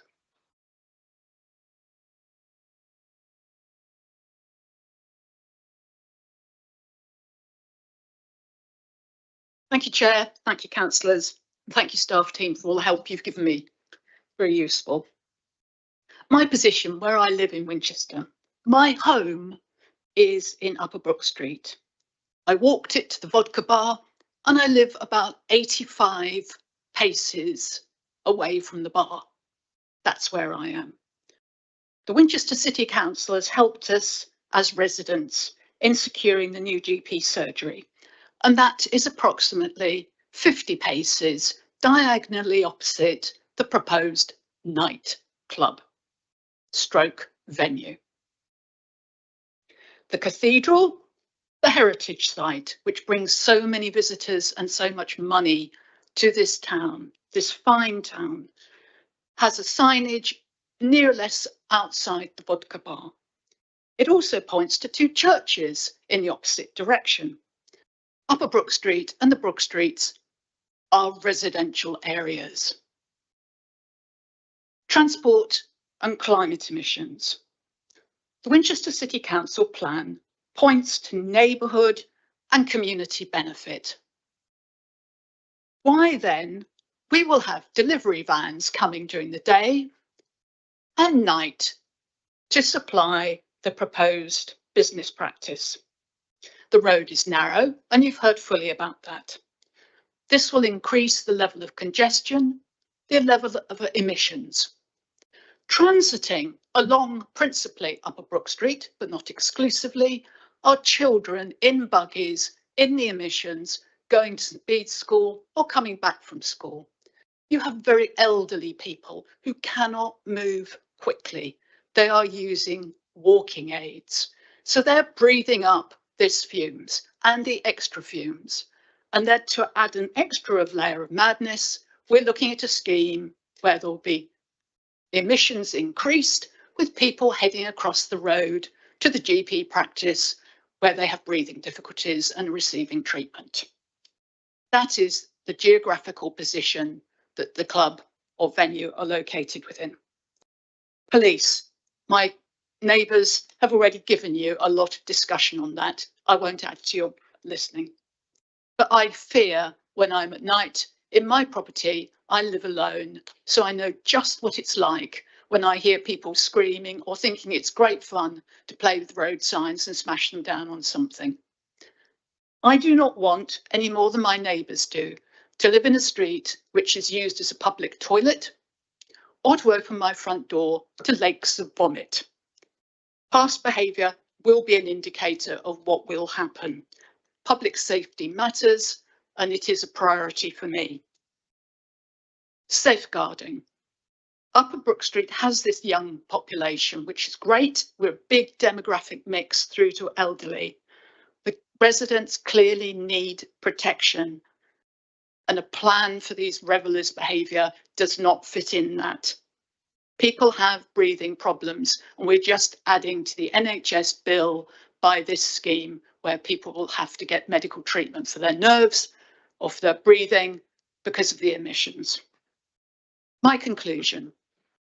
The Winchester City Council local plan in part 2 expressly states the need to protect and enhance the special character of Winchester Town, including the setting, the heritage assets, and support for benefits for residents. So no to the increase in climate emissions from this project, no to the extra congestion blocking my neighbours' access to the pavement, no, we don't want this increase in antisocial behaviour. The street scene in 2025 has moved on. It is a residential area. There is no indication in this pack that has been provided of any assessment of the impact of these proposals. And as a side, anyone who is seeking a jazz night, the Cathedral events team are running with London Concertante a James Bond evening for those of you who want a bit of 007 in their life. The licence application should be refused. Thank you.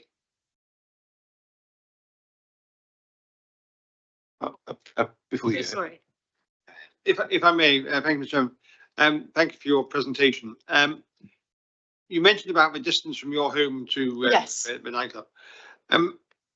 But most of your concerns were behaviour on out or near your premises, not from the Godfrey nightclub as it was. Certainly, I will hear the sound systems, I will hear the revellers, and I will get all the smell pollution that comes with a lot of food cooking going to these places where they fail, whatever they say, to change the filters. It will smell. Yeah, and that is your experience previously? I've had experience of this in London, and I know, for example, here unequivocally, Winchester does not support the transport systems either of London nor even of Bournemouth. How are these people supposed to get home at night? What they will do is start booking taxis outside on the pavement, banging taxi car doors, extra traffic going along the brooks, and that, or they will get in their own cars where drink, possibly other substances, may have been taken, and the problem increases. We do not have the scale of policing resource in Winchester to help this situation.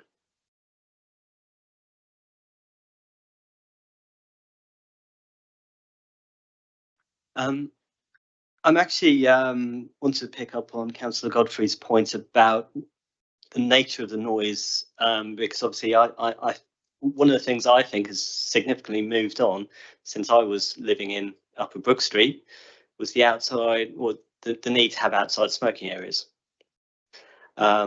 So it'd be interesting to know if, because my intuition is that something in a basement is far more easily contained in terms of sound pollution and disruption and public nuisance than maybe people outside in a beer garden drinking and carousing late night. And if there's music there, do you think a large part of your concerns could be that kind of outside area? There are several pointers here. People will enjoy going upstairs to use their vapes. They are very, very popular. So we'll stop there. So you'll have all the littering that will attach to that outside. In terms of sound absorption of a basement activity, I think the likelihood is that, yes, I will still hear it. Yes, I don't hear anything from the submission that says the building is to be receiving the type of investment that will fully soundproof such a location. It may be entirely the right project, but it's the right project in the wrong location. Out on an industrial site would be great, where people have got a transport link to help get them to and fro. Because just even within a building, I only have to think of the cathedral, which I know reasonably well, and we can really pump some sound out to the surrounding areas. It isn't just a question of revellers, it's the question of the sound being pumped and vibrated around. And bearing in mind there are flats,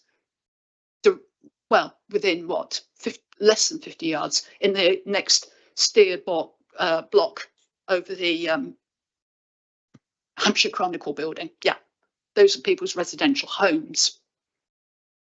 So just to clarify, you don't think there's a significant additional issue caused by outside areas? That isn't anything we should be asking about. I think that comprehensively you should be asking about the outside areas for each of the types of pollutions. I think you're talking environmental pollution, I think you're talking carbon emissions, I think you're talking noise pollution, and you're also going to have some light pollution because you are going to have a lot of taxis. There is no transport infrastructure here that is supported in a larger city like Bournemouth.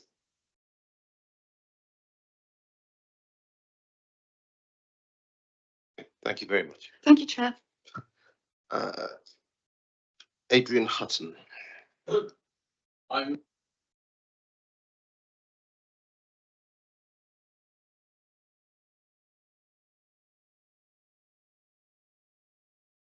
Can I ask you to put your microphone on? Not.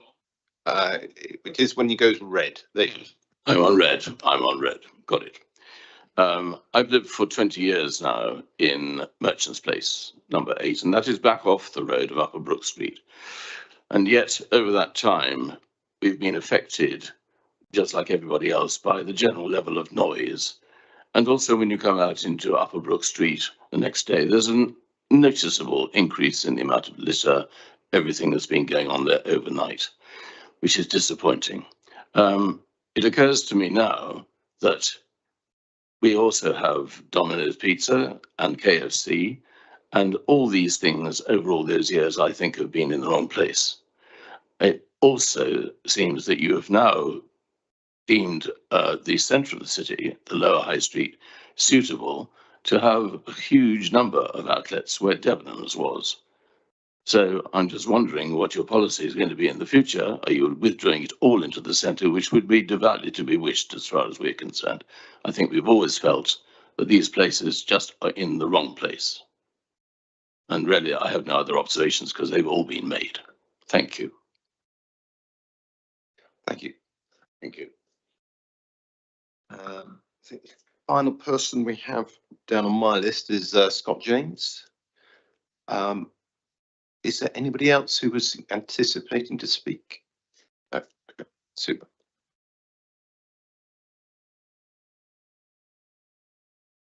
Hello, thank you for your time. I'm one of the people that the councillor mentioned who lives on Parchment Street. My flat directly overlooks the back garden of the vodka bar. It's no exaggeration to say that in its previous guise, it made my flat during the summer almost unlivable. The noise, the screaming. And I think the lady mentioned that the vodka bar held 400 people. If it held 400 people, I would say that most of them were in the back garden of a summer's evening. And it's a very open space between the sort of back of where the back garden area is and the flats. And then there's high buildings on this side, high buildings, all the way down. And the noise just reverberates around. So you start with a sort of a low level, and then it just builds and builds and builds. And I took to having to sleep in my living room, which is at the front of my flat, because of people screaming. I mean, literally screaming at 3 o'clock in the morning with nobody stopping them, nobody saying, come on. Lots of posters around saying, respect the local neighbours, but nothing being done about it. And is that going to happen again? I mean, what are the plans for that backyard space? I mean, it says that you're going to be using it. It said, people in the smoking outside seating area will be monitored and controlled by staff from 10 o'clock, with no people allowed to remain from 10 o'clock unless they are smoking or vaping, or with a group of people who are smoking or vaping. Well, people who are smoking or vaping, or with a group of people who are smoking or vaping, that's everybody. Are they going to be allowed to drink in that back garden area?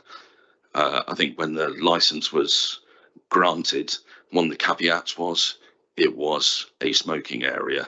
It was to have no tables and chairs, which the plan that you've given us show tables and chairs. It was to be basically like, I've been to quite a few nightclubs. I've been to quite a few smoking areas in nightclubs. I've never been to a nightclub with a beer garden. They are places where you are encouraged to go smoke and then go back inside into the premise to spend money. So, yeah, the back garden has been horrendous. And since it closed, it's been delightful. You know, so peaceful. I mean, you can hear a pin drop of an evening. So I suppose the question is, what is considered to be an acceptable level of noise after 12 o'clock?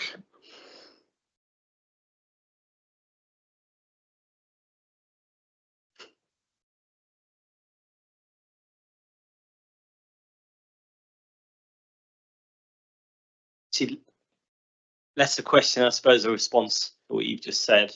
I think seeing the seats in that plan, the plan that was admitted before, actually was one of those crystallizing moments. You know, I think in the same way that everyone gathers in the kitchen at a house party, and we all know that, that's what people do. If you create a seated area with fresh air and without the sound system sound, you'll gravitate there because it's a great place for conversation, you know.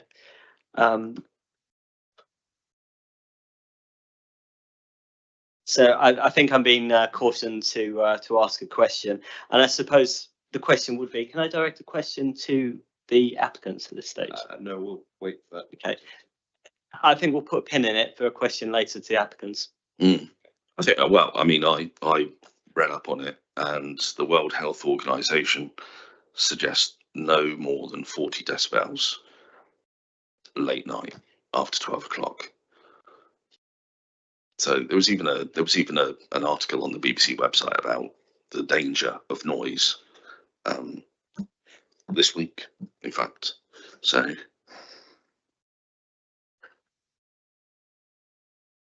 Thank you, Mr. James. no problem, no problem.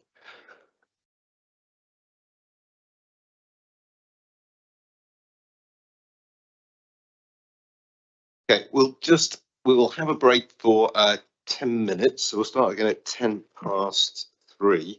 The next bit is, and we'll come back to the applicant on to point 16 on the agenda. Okay, thanks everyone. 10 minutes.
Okay, thank you, everybody.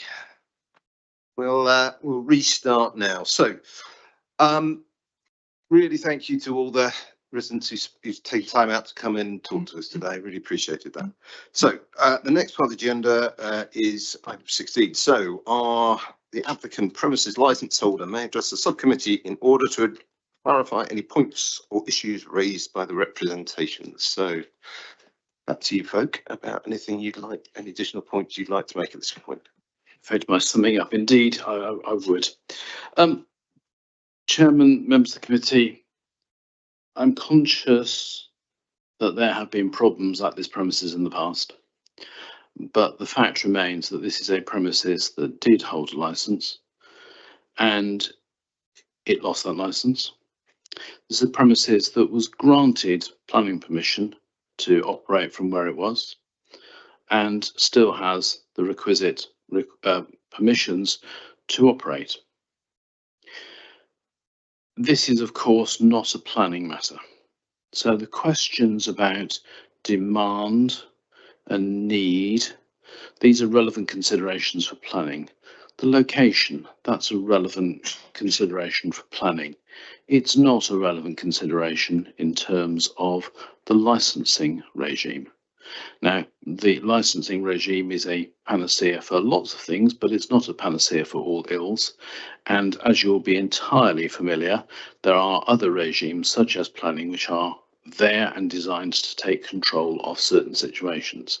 So the whole issue about whether this premises is in the right place, whether it should be on an industrial estate, whether even less public transport links, I might point out, those are not matters for consideration here. There are two issues to do with the public, if I can put it like that, that have been raised. One is to do with those leaving the premises and those, secondly, who are on the premises, and we've talked about, and I'm sure there'll be questions in a moment about the garden area that's been mentioned. Well, the Secretary of State, in the guidance that's been produced under the Licensing Act, makes it quite clear on the responsibility for patrons away from the premises, and that's at 2.27. So let me just read that to you. I'm sure you're familiar with it. Beyond the immediate area surrounding the premises, these are matters for personal responsibilities of individuals under the law. An individual who engages in antisocial behaviour is accountable in their own right. However, it would be perfectly reasonable for a licensing authority to impose a condition following relevant representations that it requires the licence holder or club to place signs at the exit from the building encouraging patrons to be quiet until they leave the area, or that if they wish to smoke, they do so at designated places on the premises instead of outside, and to respect the rights of people living nearby to a peaceful night. That is the remit of licensing. It's not the panacea for all ills. But you will have heard me earlier talk about the banning of people, and that is an option that is available to the licence holder and something that's been freely offered to you. There was some criticism of the police and the fact that the police are not here today. But again, the Secretary of State talks about crime and disorder and the police role at 2.1 of the guidance. It says licensing authorities should look to the police as the main source of advice on crime and disorder. It also says they should involve the Community Safety Partnership, the CSP. It's quite important and quite relevant here today that the police have not made a representation. What they have done is that they have agreed a number of conditions and have effectively said, by not making a representation, we are content with those conditions. Those meet the licensing objectives. That is the crucial factor that is before you today, whether the licensing objectives are promoted. It's not about whether every single little crime has been resolved by conditions on the licence, because that is a matter for the police to deal with crime. Now, it was mentioned that crime in the area I think the words were, there were few problems. Well, I've just looked at the crime stats for this particular area, and for January, there are listed on the police website 58 violence and sexual offences matters, 29 shoplifting, 26 public order, and 17 theft. I put that not to demonstrate that there is a significant problem, but in terms of balancing the rest of the evidence that you heard about the nature of the area and what it is and what it isn't. It is an area which is part of the town centre. It is an area which is appropriate, in my view, for this type of premises to exist. And indeed, as I've already touched on to start off with, it has been previously approved. Now, things went wrong with the previous licence. There's no doubt about that. You've heard that evidence. The fundamental point, though, is that actually licensing stepped in, and licensing can step in again where things go wrong, and there is the process of review. Ultimately, if this premises cannot comply with the conditions that you impose, there is the power to review those conditions and impose new ones, or to take the licence away completely. That is something that has happened more and more frequently. I think under the 1964 legislation, until the 2003 Act came into force, there were about 8 premises in the country that ever had their licences revoked. Well, I think probably in the last 2 months there have been that number of premises that had their licences revoked. We see them regularly in the news. So there is a mechanism to take action where there are problems shown. We say that the controls that are in place, the controls that have been discussed, are more than adequate to meet those licensing objectives. Now, to come back to the second issue about public noise, and that's the use of the external area. You will see from the licence conditions that we've proposed in consultation with Environmental Health and the police, there are a number of things that come into force with regards to the external area. Now, this external area is needed as part of the premises, in part because of the space that's occupied by the, let's call them concessions, the food outlets inside, and there needs to be some outside seating area. There is just not enough room to make this a viable proposition inside the premises. But to deal with the potential of noise and disturbance, on page 45, you can see that there are a number of controls that are offered and are seen to be acceptable.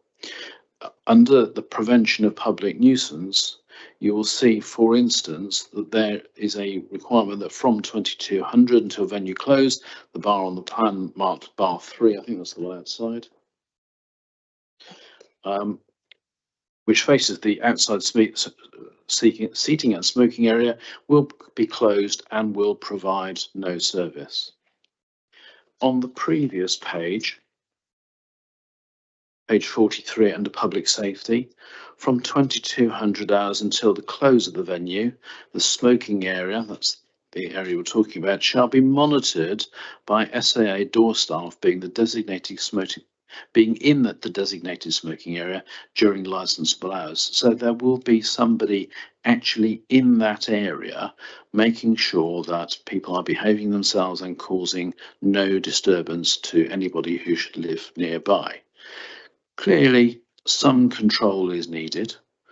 Clearly, this operating schedule goes to the extent of providing that control and making sure that people aren't disturbed. I think the question was asked about what is the noise limit at night. Well, there's a provision called the Noise Act, which applies to licensed premises, and that sets limits according to the background level. Now, that is for your environmental health services to enforce. They can serve notices, they can take enforcement action in those cases. So there are plenty of controls that can be brought into place.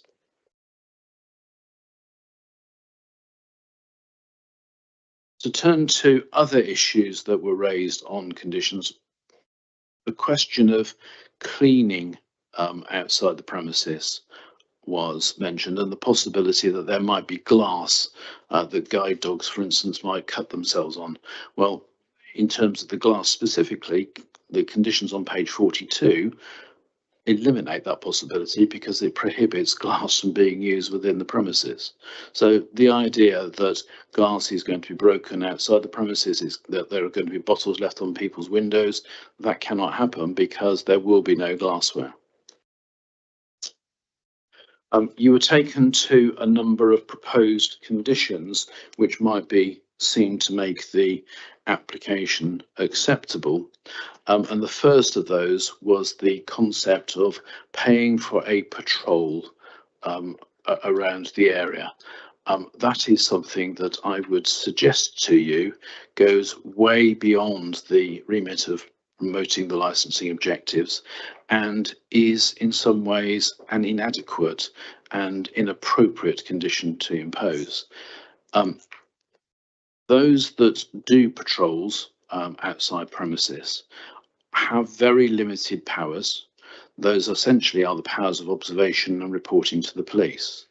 There are no premises that I'm aware of that have a similar condition. And indeed, if you look at some of the most, if I can put it in this way, boisterous of premises, football stadia, what do?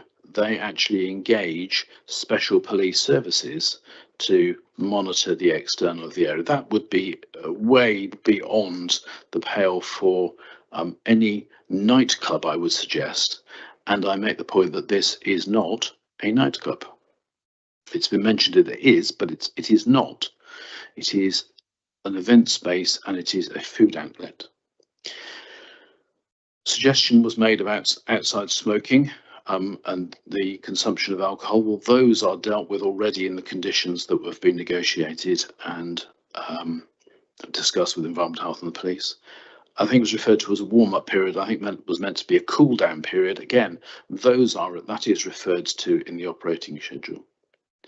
And the concept of no drinks to leave the premises is again, in my submission, covered adequately by the provisions that are there. Quite clearly, consumption of alcohol does not need a license, because otherwise lots of people would need a license for their own home. But the point is that to operate successfully, this premises needs to have the off-sales ability. And again, there is no justification to my mind that at this present time there is a need to ban off-sales. And then the concept of a trial period was suggested. Well, again, that is a difficult and problematic condition to impose upon a license, just simply because there needs to be a process by which that trial period comes to an end. And if that is not agreed to, there needs to be an appeal process built in. That cannot be done other than through the variation process. So in terms of a trial period, and I've dealt with plenty of applications where trial periods have been discussed, the way to deal with it is using that process of review. If the hours granted do not live up to expectations and the control of the premises do not live up to expectations, the proper way of dealing with it is to call for a review and pull the hours back at that particular point in time. That's the way that the Licensing Act has been constructed. It doesn't provide for trial periods. So that is probably sufficient to address most of the conditions that were suggested. But I'd like to just draw your attention as well to a piece of case law. It would be wrong of me as a lawyer not to quote at least one piece of case law, and it might be a case that you've not come across before.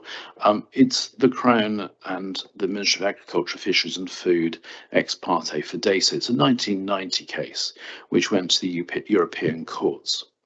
And what that decision said is this. And you'll excuse me that it expresses it in perhaps what might be regarded as European law terms. The lawfulness of a prohibition of an economic activity is subject to the condition that the prohibitory prohibitory measures are appropriate and necessary in order to achieve the objectives that are legitimately pursued. Now, that's a lot of words in lawyer speak, but essentially what it is saying is that conditions in this context should only be imposed upon a license where it is necessary and proportionate to do so. So the concept of patrols is definitely not necessary. It is definitely not proportionate, to pick up on one particular example. What you have here is an application that has gone through the process of consultation, both before the application was submitted and subsequently because of the statutory consultation. You've heard about amendments that have been made to that application. You've heard about the noise management policy. You've heard about the drugs policy. You've heard about the dispersal policy. And the only thing to add to that is perhaps a condition that those policies are only changed subsequent to consultation with the relevant responsible authority. I'm sure your legal advisor will tell you that it's not possible to have a condition that requires an agreement to be reached. That's beyond the realms of licensing. But to have no change to the policy unless there has been consultation undertaken with the responsible authority seems to me to be the control that you would be looking for as councillors, to make sure that the policies aren't changed, and we've dealt with that at some length. So, Chairman, members of the committee, thank you for the time you've allowed us to present to you. This is a very different application to for premises, which is very different to the one that existed before. It is more appropriate in the town centre than the one that was perhaps there before, if that is an issue that still enters your mind, despite what I've said, and it lends some credence to what is being said.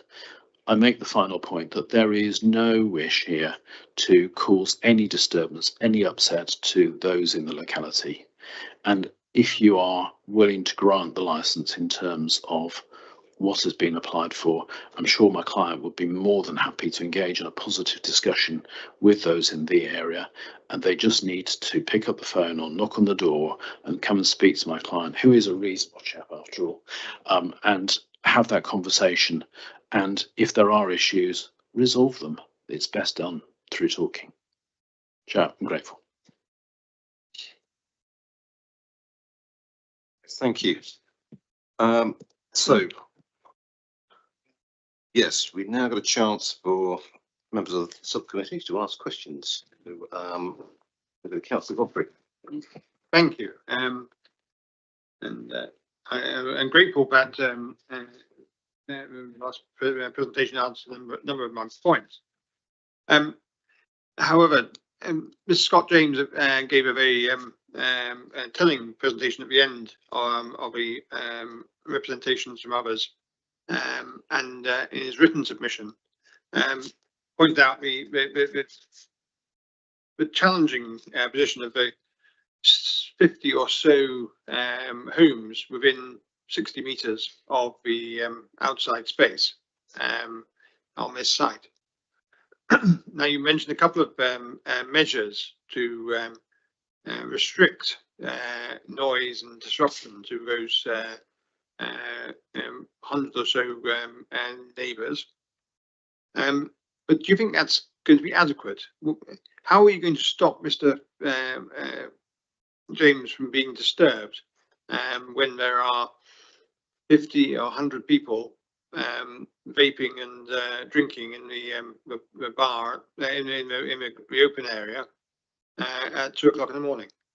Well, there are two measures that are in place there. The first is the requirement to have an SIA person present in that area who will monitor that area. That's the first thing. And require people either to leave the area or to refrain from causing any disturbance.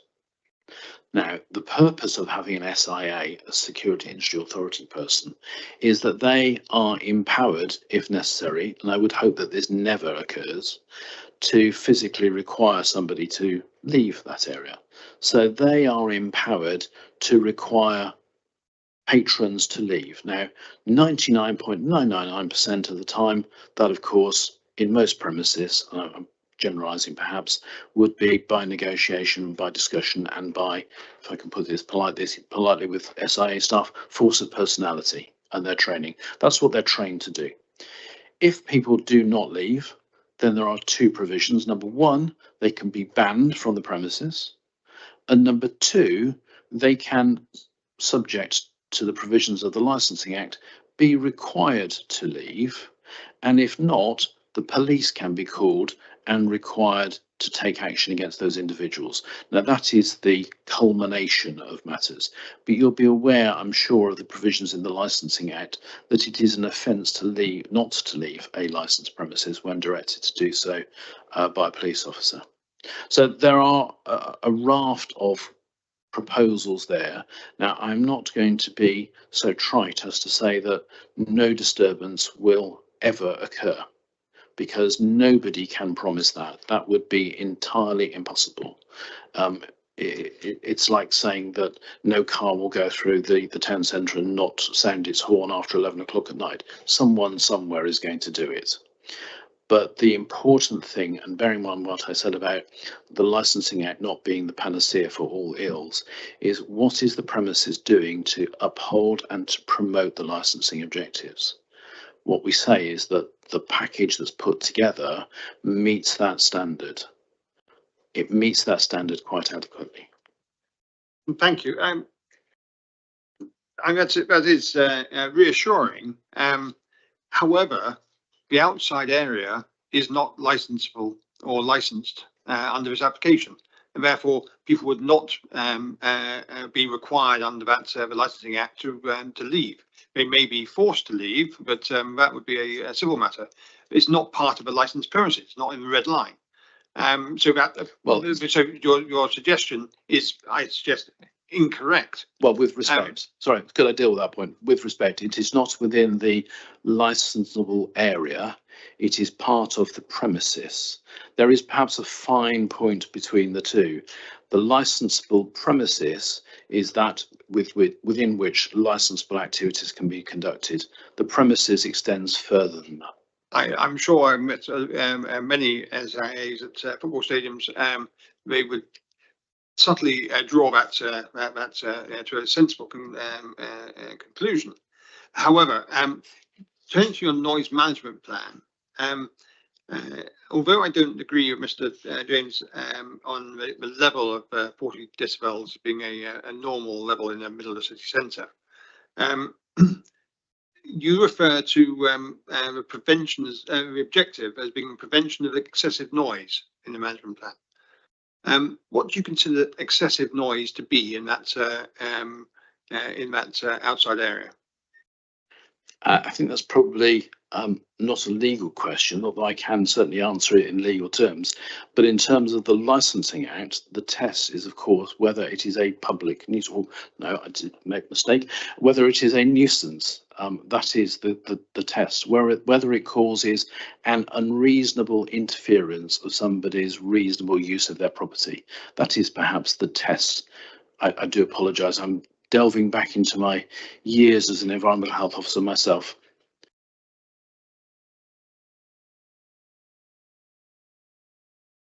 Then I suppose the key point came out in a number of the presentations of our residents. Why are you applying for this site to have a license to sell alcohol and to operate until 3 a.m. When Bournemouth, which isn't the same cultural sensitivity, only goes until midnight? Why would we in Winchester expect to be less disturbed, more disturbed than the centre of Bournemouth? Well, the accurate answer to that is because those are the hours that are felt to be needed for the operation of the premises. It's obviously not a question which is relevant to one of the licensing objectives necessarily, but I think perhaps I could pass over to answer in practical terms why 2 AM. From my experience speaking to the Bournemouth EHO police licensing, it's about where it's situated in Bournemouth. So in Bournemouth, as I said before, there are flats above, and it's not, there's like a nightclub street in Bournemouth, and they prefer all of the venues past maybe 12 or 1 AM to be open in that one area. So I suppose for this venue, it was already a nightclub, so it was already planned to be open that late. So I suppose that's the answer. It would be open later if it could be, and if it was in a different location, it would have been open later. But from speaking to licensing, they think it's based on the location.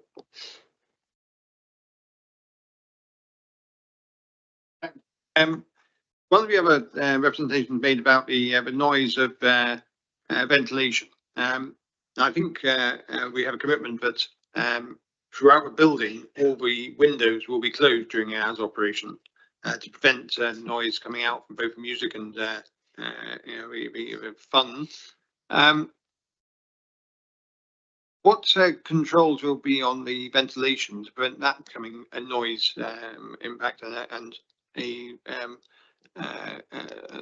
odour problem? Sorry, we've got things in place. I suppose it would be closed. The kitchen's closed. You could close like a duct. Right. I think to deal with the odour particular point. Sorry, excuse me. There's a courtyard outside that other restaurants, their extraction goes into it. So there's probably 4 or 5 already in the courtyard, which the extraction is planned to go into. I don't know if you heard any of that.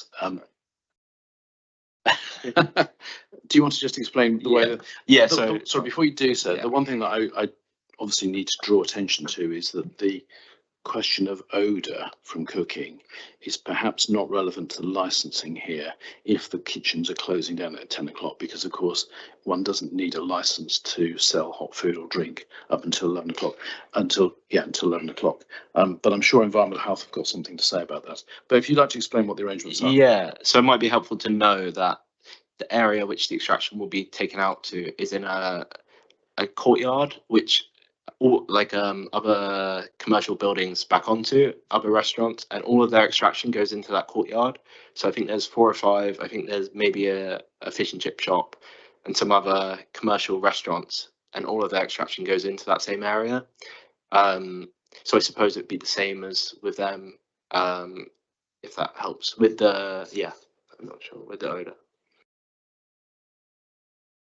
And thank you. My last question for you was the control of queues along a pavement. It's not a very wide pavement. How will that be the obstruction of the pavement be controlled? So originally, I think the premises, they had their smoking area on the pavement. Not recently, but they had it before they had the smoking area as the smoking area, like the back courtyard. So I suppose the line, although there would be a much shorter line because of the capacity of just a basement, would go along the street as it was before. Although the buildings that are in front of it, one of them is the telephone exchange, and it wouldn't pass that way. So it wouldn't necessarily be a problem with residents hearing, at least right, like directly next to it. The concern raised was obstruction on the pavement itself. Oh, I see. Sorry. I suppose originally the original premises had the same arrangement with the pavement. So I suppose it'd be the same where they have I'm not sure what it's called, bollards or like the fencing to keep people against the building. But there's also the requirement for SIA staff at the premises, and SIA staff, of course, one of their roles is to queue manage, and that would be very much within the remit of the SIA to make sure that the path is kept clear. So is that a commitment being made by the applicant? Well, that's a requirement of the application we've already put in about securities on page 40 and 41.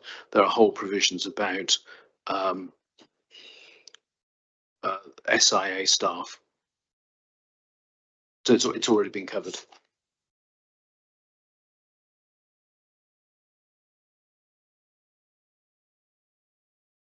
Chairman, Kathleen guided me, so I went to chat to her. What she wanted to make the committee aware of is something she referred to earlier, where the previous owners of the venue effectively to express and reiterate that the whole of the pavement used to be taken up, which used to force people into the road. And I guess that's prompted Councillor Godfrey's question about how it will be managed to ensure that doesn't happen again. But yes, as you've heard from me, the SIA staff will be detailed to make sure the pavement is kept clear and there is access. We absolutely don't want individuals having to step into the road and causing a risk to their own safety. Clearly, this is a situation that needs to be managed, and that's the importance of having SIA staff who have gone through a comprehensive training programme and go through a briefing to make sure that they know what their duties are. Can I ask on that to officers for information, or you might tell me I'm asking the wrong thing. Was that same condition in place before when we've had problems before? And I know it's difficult because we can't, there are lots of problems with the old site and we know that they weren't good and they had their license revoked, and it's just kind of useful to understand because this is an issue that we know has happened in the past and we need to make sure it doesn't happen in the future.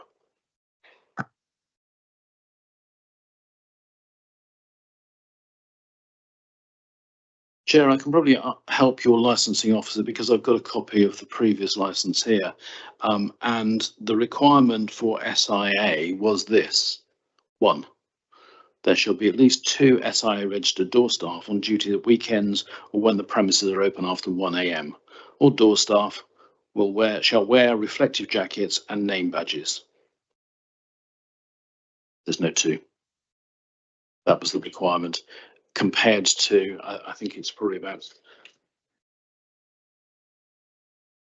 1, 2, 3, 4, 5, 6, 7, 8, 9, 10 provisions on SIA in this application. So it was just but one requirement. The SIA will be there after 1 o'clock. Thank you. One of the other conditions we're just looking through now is that they had clickers, so it's maintaining capacity numbers in and out. That was a condition of the licence as well, more akin to a nightclub type venue.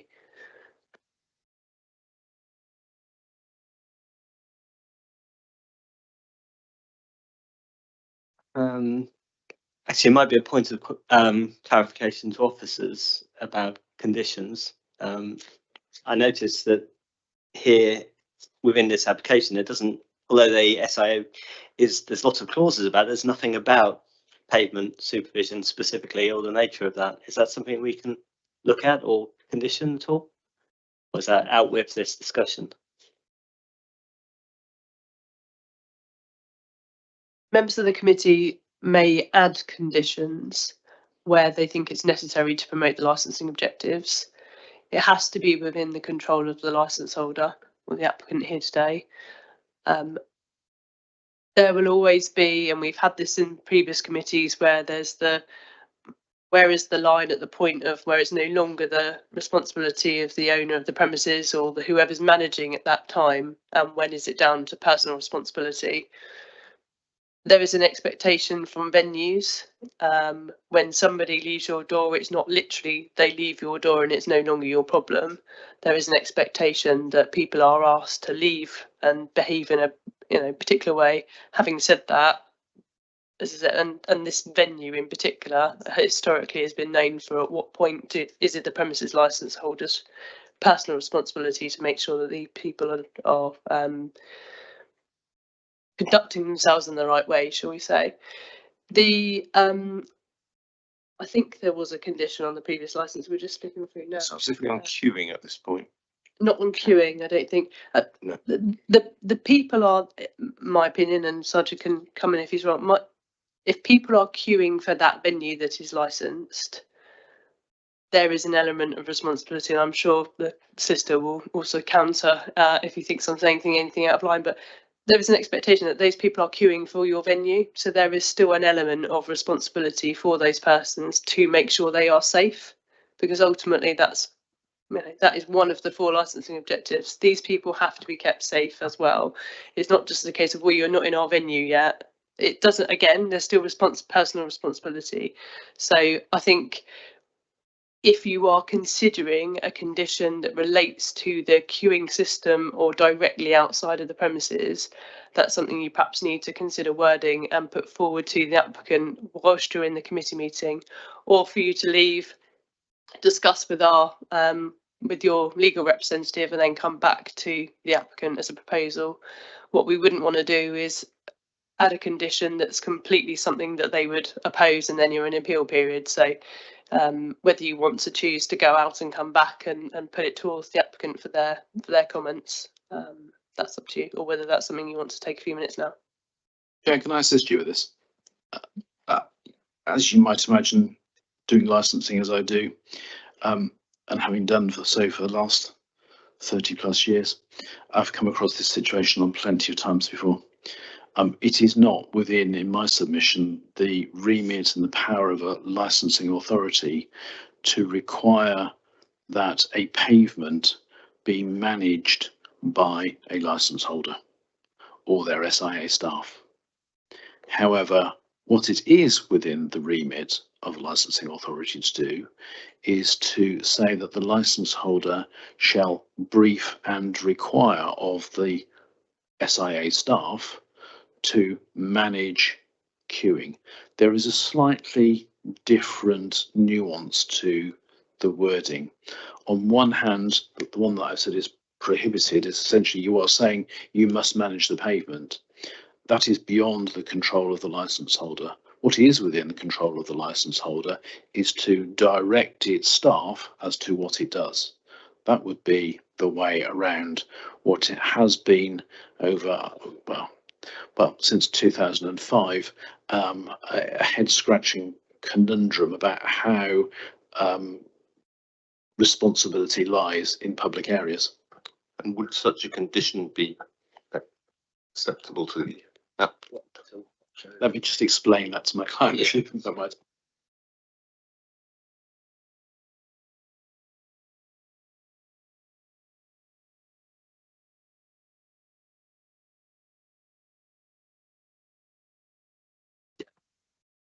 There we go, you have agreement. Sajid, do you have anything to add on this? I just have one point before we retire, and that is a point raised by the applicant solicitor regarding one of the members speaking to one of the representatives. I just need to clarify who that was and what the conversation was about before we retire. So, Mr. Payne, do you know who it was? I'm content to leave that point.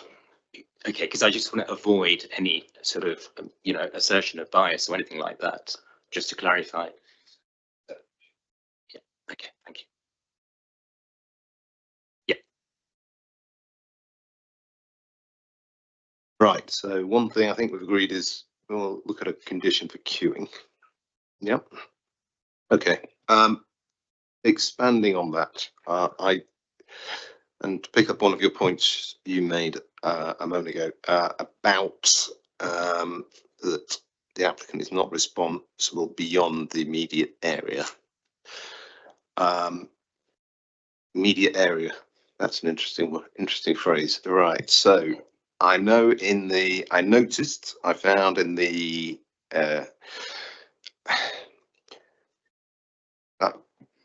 I found in the application, in the conditions for the previous applicant, that had a new condition that 2 members of door staff are to patrol the vicinity of the venue for 30 minutes after closing to assist with safe dispersal from the area. This area shall include Upper Brook Street and those streets that have a junction with Upper Brook Street and St Peter's Car Park.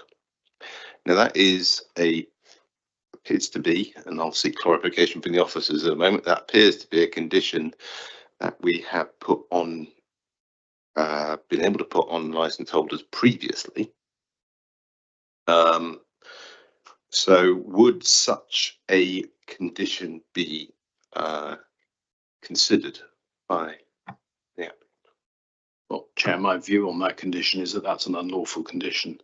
The difficulty that arises through that is that an SIA member of staff has no more power than any average citizen once outside the premises.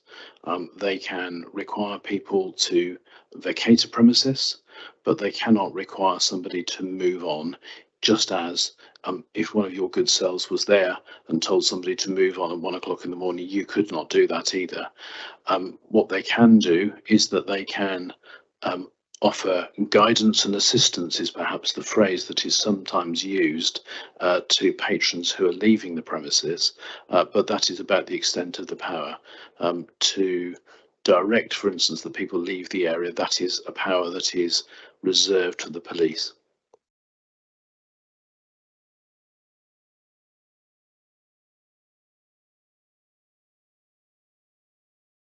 I'm so sorry. I actually completely irrelevant issue. I need to take a break just for 30 seconds. It's been an issue with my child. I've just, sorry. Right, we'll just have to take a break there a moment, please. Sorry about that, everybody. We just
Right, sorry about that interruption. Been a couple of things today. Right.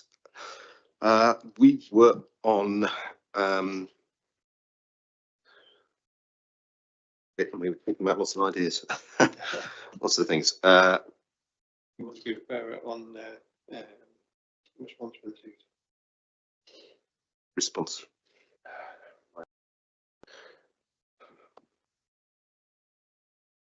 Chairman, prior to the interruption, we were discussing the directly outside of the venue and what could be classed as in the immediate vicinity of the premises.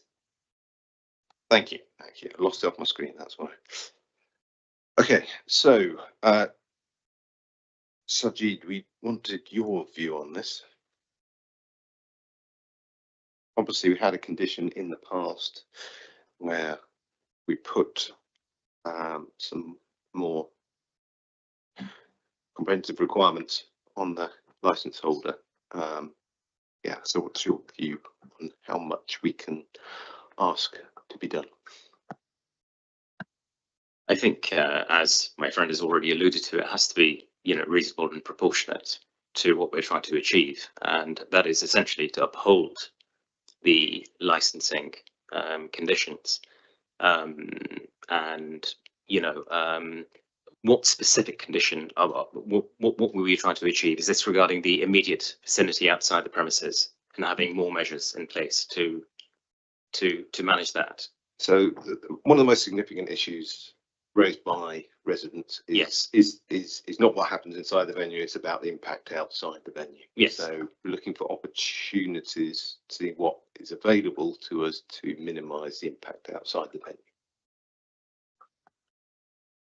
I mean, in terms of noise, I think already there's been a noise plan proposed. We could ask for more specific requirements of what that noise plan actually entails. I think that's as far as we can go, really. Is there any conditions? Is there any amendments to what you offered that could be more clear on to allay the fears of some of the residents regarding the noise? Because that's been a reoccurring theme from almost everyone here. What is it that you can do to perhaps allay some of those fears? I think the only option that we have really got that we can implement and would be effective, and I've seen it used elsewhere, is this concept, and it's not offered so far, of the ability to ban individuals from the premises. Now, it's a bit of an after the effect deterrent, but actually if the deterrent is spelt out, that banning policy is perhaps displayed on a poster or a sign at the premises, and I'm sure there'll be no objection to that, it also acts as an active deterrent. So before the event, that probably coincides with what I read to you from the Secretary of State's guidance about placing signage on the premises. And it's interesting that the Secretary of State's guidance goes only as far as that. And I am aware that other venues in Winchester are quite proactive about trying to minimise the impact to their neighbours.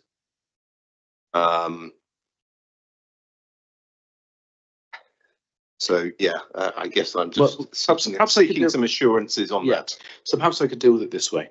The licensing conditions, or the license conditions, are the bare standard that you would expect as a licensing committee that the premises will meet.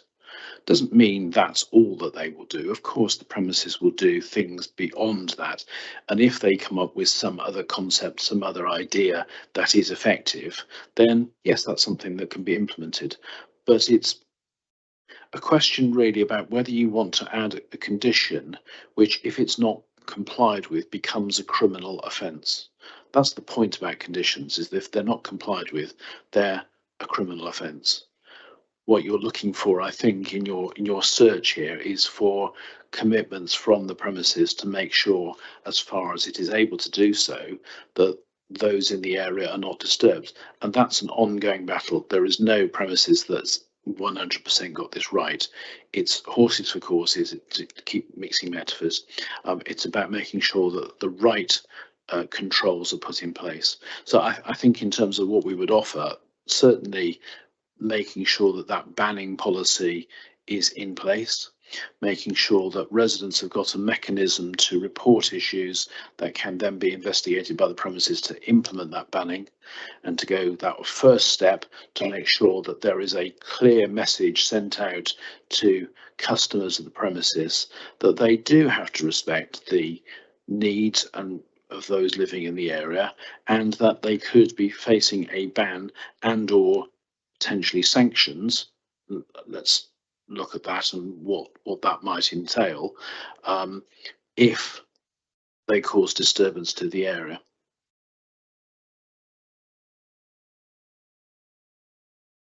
Thank you. One of the conditions, I think it's on the Bournemouth site, relates to deliveries and waste collection. How would this be best handled in Winchester? I'm not aware that there was any representation that we've heard today that made mention of that, but I've dealt with similar situations, as you might imagine, and the way that a condition is often phrased on a license is that the license holder shall require of the delivery or collections company not to make collections or deliveries within a particular time frame. That's within the ability of the license holder to control. Obviously, it's not within the license holder, not within the license holder's ability to actually control those deliveries, because at what time a DPD driver turns up, or every driver turns up, or any other delivery company, I pick on a few because they're probably emotive companies. That's not within the control of the license holder. I'm sure we've all tried to order things and have them delivered at home at a particular time and they never arrive at the right time. So all we can do is require those contractors to deliver within the time frame we specify. I think it's something that should be in the best in the noise management policy. I'm sure officers will require it. My concern is that if we don't, then you'll. I was going to say you'll have lots of bottles being rattled at the wrong all sorts of times, day and night, but you won't have bottles coming into the premises, which is excellent news. Though it will restrict the type of beer sales. No, you still have bottles coming in. They just don't get handed over the bar. Okay. Fine. But it was specifically mentioned, or sorry, implicitly mentioned by many of the residents about the noise of the activity of the operation, which we want to control. Yeah. Well, as I say, the way to deal with that is have a condition that the licence holder shall require its contractors to only deliver between the hours of X and Y. The question for the applicant. So what hours, have those hours been already offered, the delivery conditions? So can we have those hours now, so we can include that as a condition?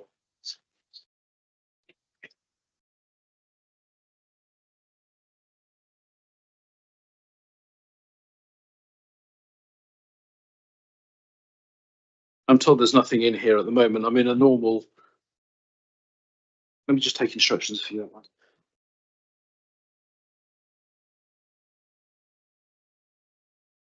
Normally, those conditions relate to what is best described as close to official night time that we have. So not between the hours of 11 PM through to 7 AM. And that coincides with lots of other restrictions on when you can and cannot create noise, like you cannot sound your horn on your vehicle after 11 o'clock at night. I'm going to invite Councillor Aaron to say something here, actually. Thanks. I just wanted to make the point that the premises are on the main road going through the centre of Winchester, which is very, very busy in the rush hours. So I would be looking for between 10 and 4, something like that, 10 a.m. and 4 p.m. because otherwise you get involved with the rush hour. And you know, traffic stacked up in Winchester is a constant problem, and it's often caused by vans in you know, occupying the highway or taking up pavements. Chair, I'm conscious that that is mixing matters up somewhat, and you are looking at public nuisance. You're not looking at regrettably that the matter of traffic flows through Winchester, admirable although it may be.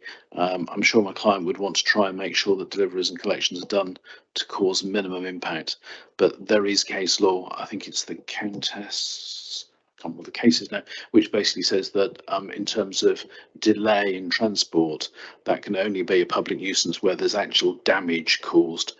And the case was actually to do with a cart of grain that was delayed and held up in the rain, and the grain was destroyed. So you can see the sort of case that we're talking about. If I may seek advice from our officers, in the Bournemouth license which has been permitted, conditions 2.17 and 2.18 on page 25 of the supplementary agenda. It's conditions that no waste will be removed between 2200 and 0800 and no deliveries for premises between the same hours. Is that a sensible conditions that we can apply, taking into account what the applicant's solicitor has? I'm sorry, which condition was this? 2.17, 2.18.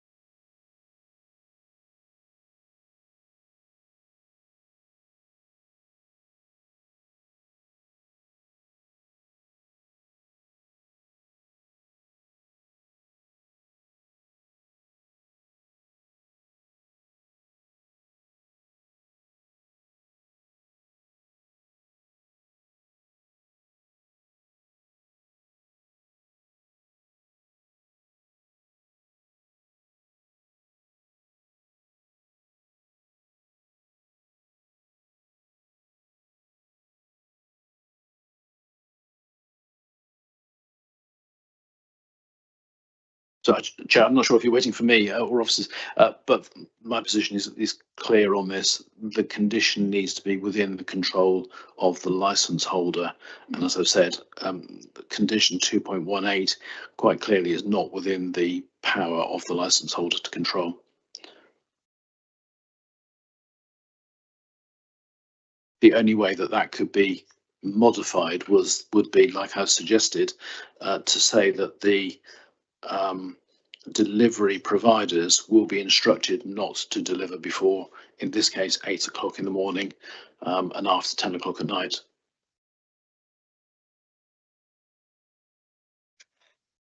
Chair, I wasn't involved in this licence. Had I been, I think that it's fair to say, and I've done a lot of work in Bournemouth, that licence condition would not be as it is. I do take on board your points and considerations, and I know Sajid's making notes over there, which will follow up with. Yes, of course. And I am trying to stick to the public nuisance side. Bottles can be really annoying. We do get complaints about the noise of bottles. 10 o'clock is reasonable for adults, but it's not necessarily for children. Would you consider reducing those hours a little bit to make it more till 8 p.m. or something? I don't know. What for? For the delivery, the instructions to the delivery drivers for when to deliver. So before what times? I'm particularly worried about the evening. The difference.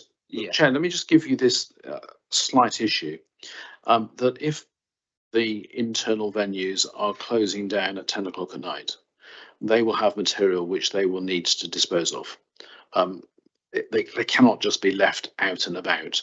They will need to be put in containers. I think environmental health from the food hygiene and health and safety would have a competing interest in that particular matter about leaving dirty things out overnight. I think if there were some restriction on the collection of waste from the premises and the delivery to the premises, then that probably would be sufficient.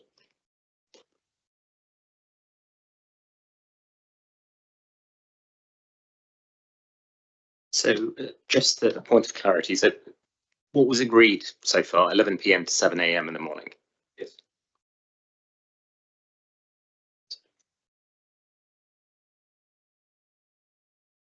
We can't agree a slightly earlier. That's fine. If I could add, In the evening. if I could add, so for example, there'll be 8 independent kitchens, and a lot of their revenue will depend on, for example, Deliveroo, Uber Eats, Just Eat. And if they can't have those platforms coming in to deliver or take away, so if they close at 10, they'd need to come maybe till 10, 10:30, because sometimes they'll be late. So if they can't have deliveries till the end of their service, which is usually the busiest part of the delivery towards the end of the service, then they would struggle to operate. Yeah. This is my lack of understanding then of the operation. I stupidly thought that this was for small independent restaurants within the premise, but you're suggesting that this is going to be an off delivery off-site venue as well, so that we would have delivery drivers calling into a venue and taking your products elsewhere until you ask for 3 o'clock. Is that right? So yeah, so the kitchens would be able to have food taken away, yes. Until 10 o'clock. So the food hall itself, the usual trading hours would be between 12 and 10. But on, for example, we've had events run by some of our food traders, so they would operate later if they were required to service their community. For example, we had one of our kitchens is a Brazilian kitchen. They had Brazilian music played all night with their Brazilian food, and it was like a complement to it. So it kind of gives the traders the flexibility to operate these kinds of events. It's not necessarily implied that they'll open past 10 very often, but it gives them the flexibility. Yeah.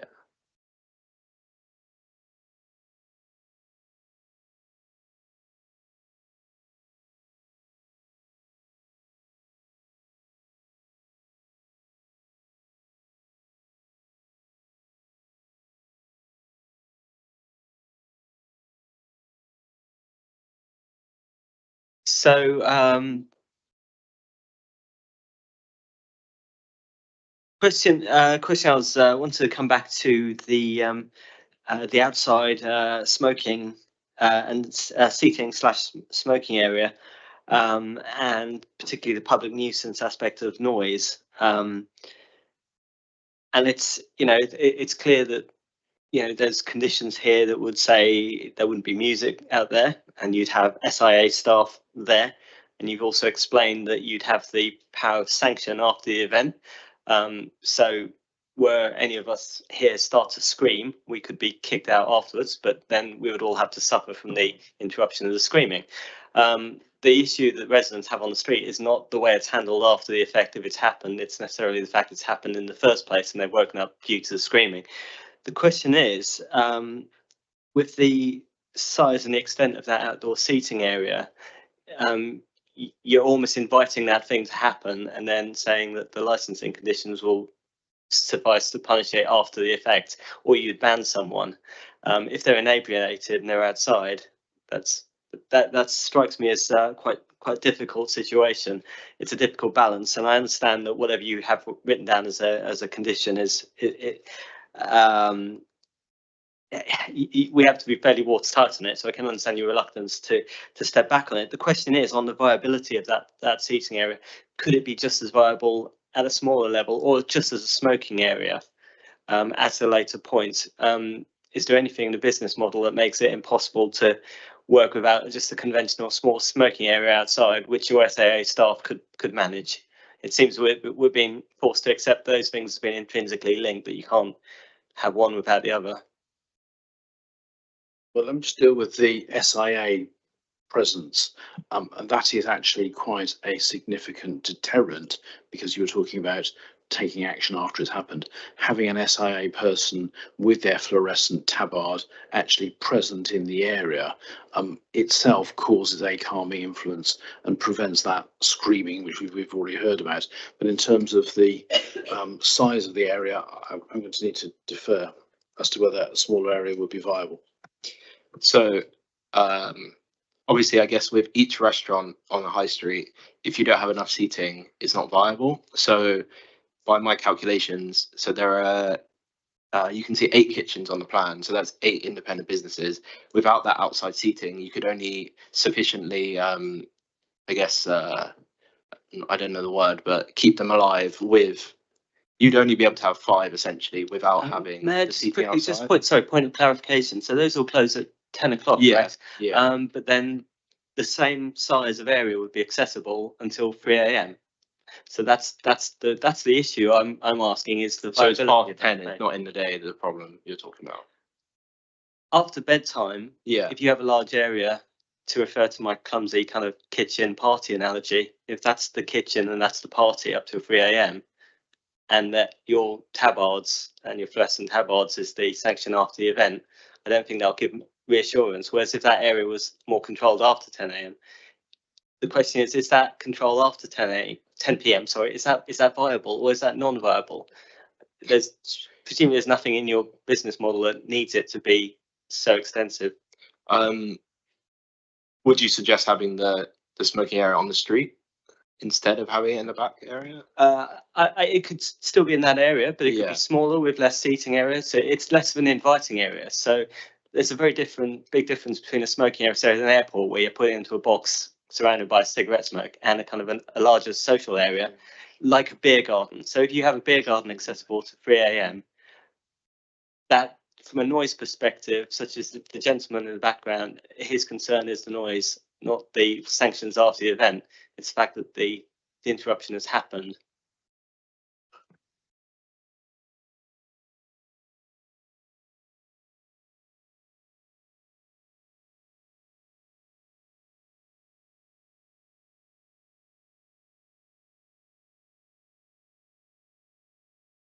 So obviously I've spoken to EHO about the noise management plan, and they'd all agreed it. So they're happy with the sanctions about having security past 10 p.m, as well as this condition which they suggested adding, only allow people when they're smoking or with people who are smoking. I know it sounds very vague, but that was their wording, just to allow somebody who's with somebody else who's smoking. I suggested the idea about having a fixed capacity, and they suggested it would be a bad idea to have it, but I suppose it kind of refers to what you're talking about now, where it reduces the number of people. I guess there's ways to fence off parts of it, but it wouldn't reduce the number of people, so it would be the same amount of noise. Perhaps the sensible way of dealing with it would be whether it's a capacity or shutting off of it particular areas, because that's probably going to be quite some detailed piece of work, is to have that incorporated within the noise management policy. So the noise management policy could say, for instance, that there will be, I don't know, 10, 20, 30, 40 people in there. And then actually, if that doesn't work and it needs to be reduced down, the policy can be changed to be a smaller number. I would suggest that that's probably the best way of dealing with that particular issue, rather than keep coming back to the licensing committee saying, well, 50 didn't work, can we have 20, please? If I may, we heard not just Mr. James, but others complaining about the noise outside area, and there are a lot of homes which are very close to the outside area, and it is unreasonable to introduce a beer garden, as referred to, into that residential area. Equally, I can understand the benefit of having an outside seating area for to support the viability and sustainability of the independent kitchens when they're operating. So I wonder if we can achieve the reduction of nuisance that a lively beer garden would introduce into that area, by restricting the activities in that area. For instance, by ending off sales at 2200, in line with the ending of the normal kitchen operation. Therefore, we would not be allowed to bring alcohol out of the licensed area. Would that work? Chair, if I can just deal with that particular point. Not being able to take drinks outside, if someone is going to smoke, brings with it another problem. And we will have seen in the press over recent times, and indeed the announcement about drink spiking, the concept of people leaving their drinks inside while they go out to smoke because they're not allowed to take them outside is a dangerous one. What you effectively try to introduce is a situation that people can only go out to smoke once they finish their drink, and people being people don't want to do that. I come back to the point that there are things that can be done in a noise management policy. There are things that can be done to make the area less attractive for people to be out there and screaming and shouting. Things such as, for example, changing the colour of the light to make it into a more cold or inhospitable, not inhospitable, but less attractive environment to be in, while still retaining sufficient lighting for safety purposes. There are things like that that can be done to make sure that people don't stand outside making that noise. I'm sure there are things that can be done, Yes. but one of them is to restrict the number of people who go out into the beer garden after 2200. Yes, and I believe that if separating people from alcohol is one of the costs that the clientele would have to bear, Mr. James would welcome that, as would other neighbours, and I think that would be something I would be looking to achieve. Yes, I note the point. I cannot emphasise enough the dangers of drink spiking and those particular issues that are prevalent, which has caused the government to relook at the legislation. Again, I think that licensing is a balancing act between a number of competing interests, and the best way of dealing with it, as I say, is to deal with it through the noise management policy to make sure that it's accurate and effective. I'm sorry, you haven't specified how you're going to restrict noise from people drinking out in the beer garden at 3 o'clock in the morning. If you've got a belly full of beer and you go out into the open air, and there's within 30 meters 20 odd homes, you're going to disturb those people by your just your presence. The moment you open your mouth in an uncontrolled, inebriated fashion, it is going to be impossible to be quiet. And I think that is, I cannot see how you can control noise at that time of the day if you've got people out there just for social and drinking purposes. Well, I know the concern. The fact of the matter is that there are premises that do that type of arrangement entirely successfully, and it's down to the management of the area. I think it would be disingenuous to say that everybody that goes out to drink after 10 o'clock at night is going to scream and shout. Clearly, that is not the case. Fortunately, it is the experience of those residents nearby, as we heard earlier. I'm conscious of discussion, but I come back to the point that that was under the guise of the premises with a very different regime. I think I would probably entirely agree with you if this was a venue that was playing loud music. It was a venue that was trying to excite people into enthusiastic displays of dancing and what have you, but that's not what is proposed here. This comes back to the whole cultural difference of the type of premises. But yeah, I agree. If it were the sort of venue that was playing very loud, and we've talked about drum and bass music, then yes, that's very much associated with that screaming and shouting. But there are premises that operate perfectly satisfactorily without causing any problems to neighbours with beer gardens of this nature. So actually, a point I wanted to clarify: you were very clear, very explicit to say this isn't a nightclub. This is something else. So if it's not a nightclub, why does it need to be open until 3 a.m.? That's the business model seems a little bit elastic depending on what the question is asked. You know, drum and bass music, we've heard that, but we've also heard about Brazilian music events, and you know, I guess that they have lots of drums at carnival time as well. Can we understand a bit more about this business model and this distinction of a nightclub that you're trying to use as I suppose as an explanation as to why this would be so different? This seems like a nightclub.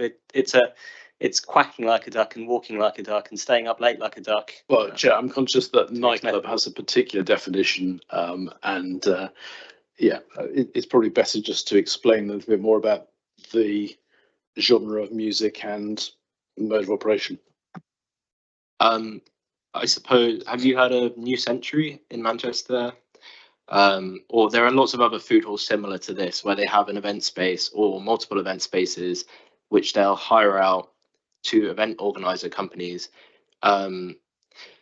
which I suppose is not a nightclub, an event space. I guess I don't know when it becomes it, but an event space sometimes would require to be open till 3 a.m. For example, there are jazz bars in London open till 3 a.m.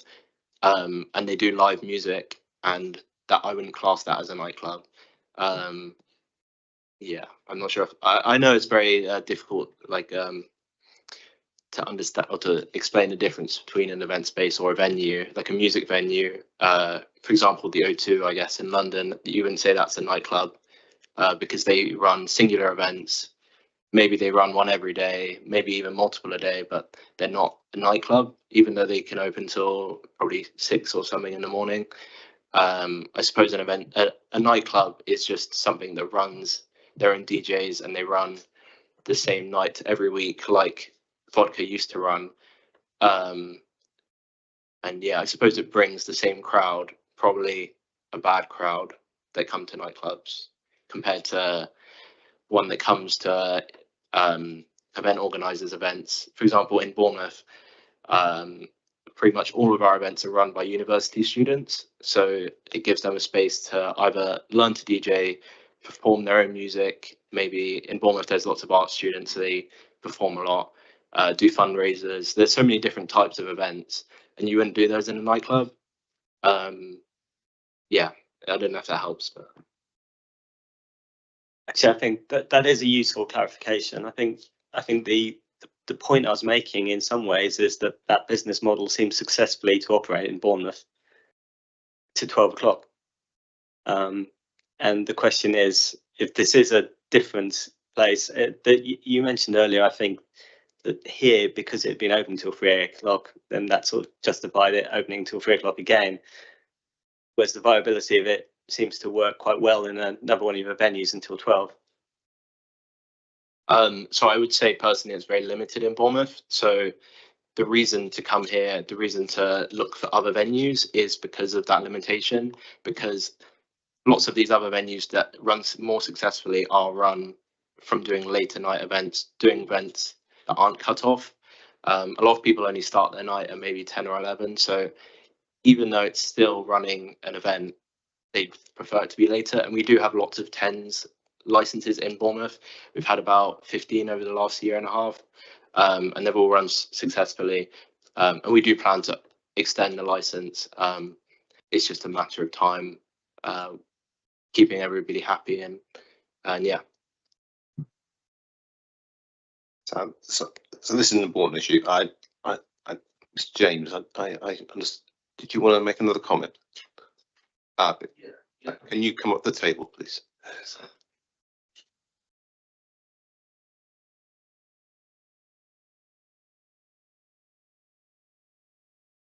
You spoke about the men in tabards being a deterrent to noise. There were men in tabards previously. There was somebody at the door showing people in and out. It made absolutely no difference to the level of noise in that garden area. And the whole point of the smoking area when it went through planning was it was designed as an area for people to spend as little time as possible to go and smoke, so they're not disturbing the local residents. What it became was a beer garden, and that beer garden was incredibly noisy. I mean, ridiculously so. And the whole idea that people are going to be walking out, leaving a drink, and somebody's going to be going up and spiking it, that's just smoke and mirrors, I think, an excuse for being able to go outside and drink. Yeah, I mean, I don't think somebody in a hive is going to be any deterrent whatsoever to people just going out and doing what they want. Thank you.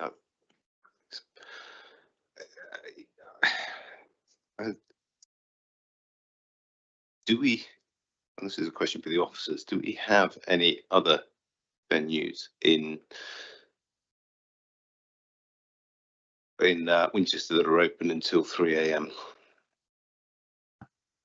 Yes, we do, Chair. Would you like us to look at particular conditions that might be on? I mean, what we have to be very careful though is that each premises has to be considered on its own merits. And yes, we can use other premises as a guide, but they have to be considered in their form. And what you have to be careful is that, you know, you can compare with O'Neill's, for example, but O'Neill's is completely the other end of the high street. It's at the top of town, and it's been considered in its own entirety. I think O'Neill's is 2 off the top of my head. And they would have been granted licenses at different times, so they will hold different conditions. An example of that is that just the difference between the vodka bar license that was held previously, and then there was reference by the applicant and their solicitors, and the new application now, the expectation on the type of conditions that the police expect now compared to even 2 years ago are different. They are much more stringent than they used to be, and that's because the police are learning as well. The police are learning about what impact it has on them, what impact it has on the residents, and so they are becoming more and more inclined to require conditions that cover things that they may not have considered 2 years ago, 5 years ago, 10 years ago. So that's where you also have a difference in condition on premises, because some of the licenses might not have changed in all that time. So I think you do have to be very careful to compare this premises with conditions of other licenses. But no doubt we can give you some information on timings if that helps. But I just wanted to sort of, yeah, give that sort of warning really. That you do have to be careful. Does the logic apply the other way though, that we shouldn't necessarily take what was true for the vodka bar as applicable to this, just because times have moved on? So we do have to treat this application in isolations, irrespective of the generosity of conditions extended to the vodka bar.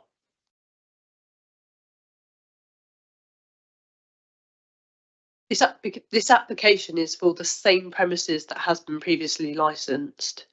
So the licenses that have been granted in the past for this premises have been considered, and my understanding is have been through committee processes similar to this.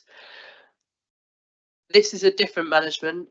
This is a different concept. So you have to make sure that you're making your decision based on this application only.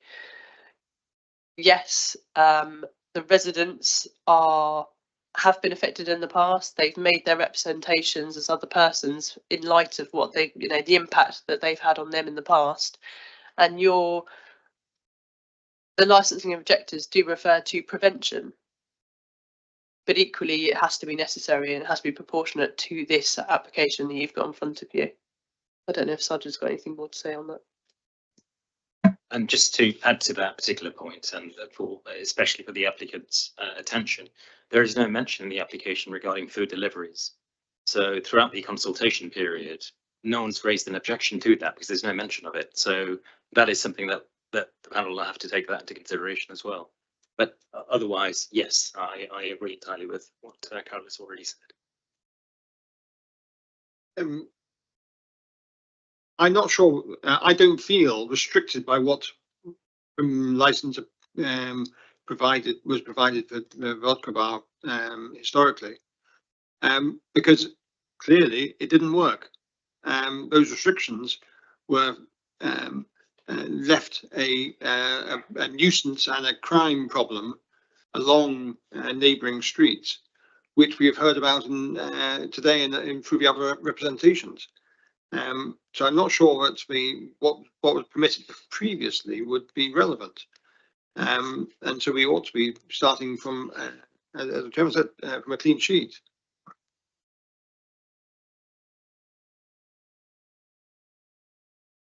Yeah, if I could deal with that point, I think the point that I would make is that from my understanding, the license that was issued previously was successful for a time, and it was latterly that those problems existed.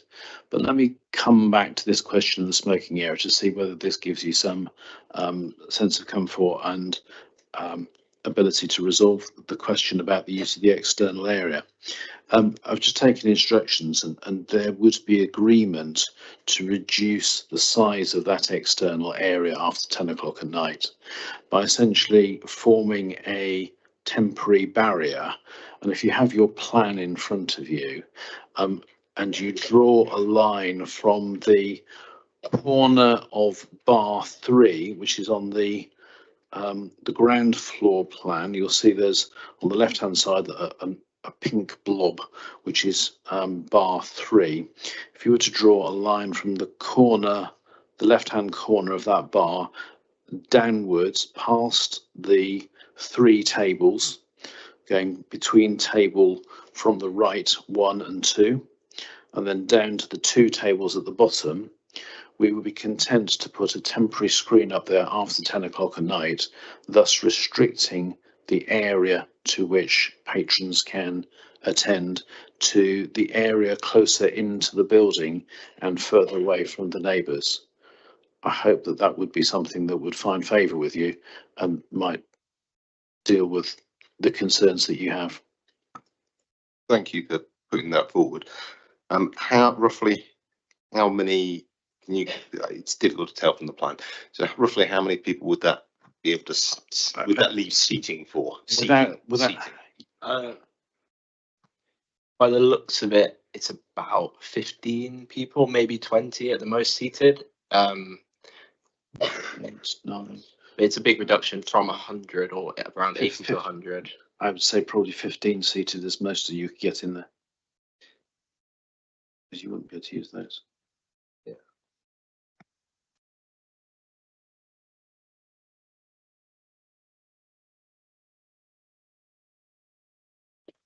Can I just ask, so is that an additional condition that you're offering? Could you please give me the wording again, just to clarify? So from 10 p.m. Yeah. A temporary screen shall be erected. Yeah. From the corner of bar 3 to the south. I suppose this is the north to south plan. I don't know. Not quite, is it?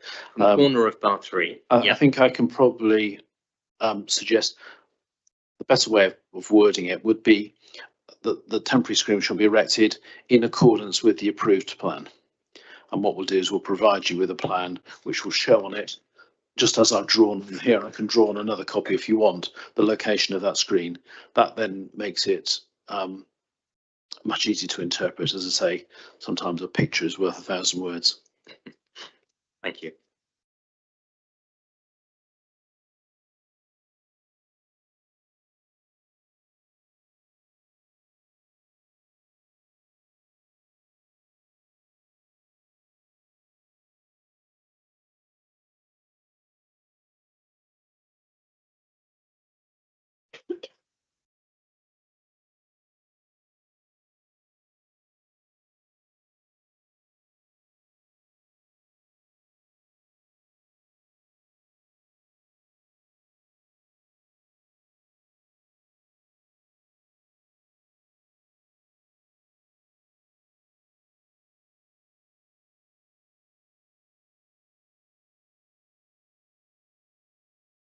think we're getting to the end of our questions. I would ask our officers, based on all you've heard, is there anything else more you want to add at this point? Nothing further from me, Chair. Thank you.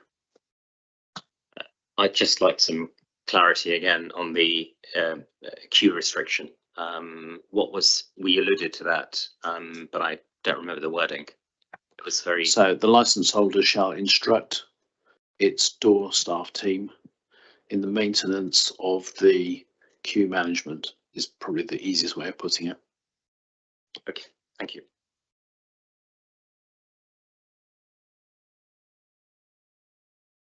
Just for clarity, nothing further from me.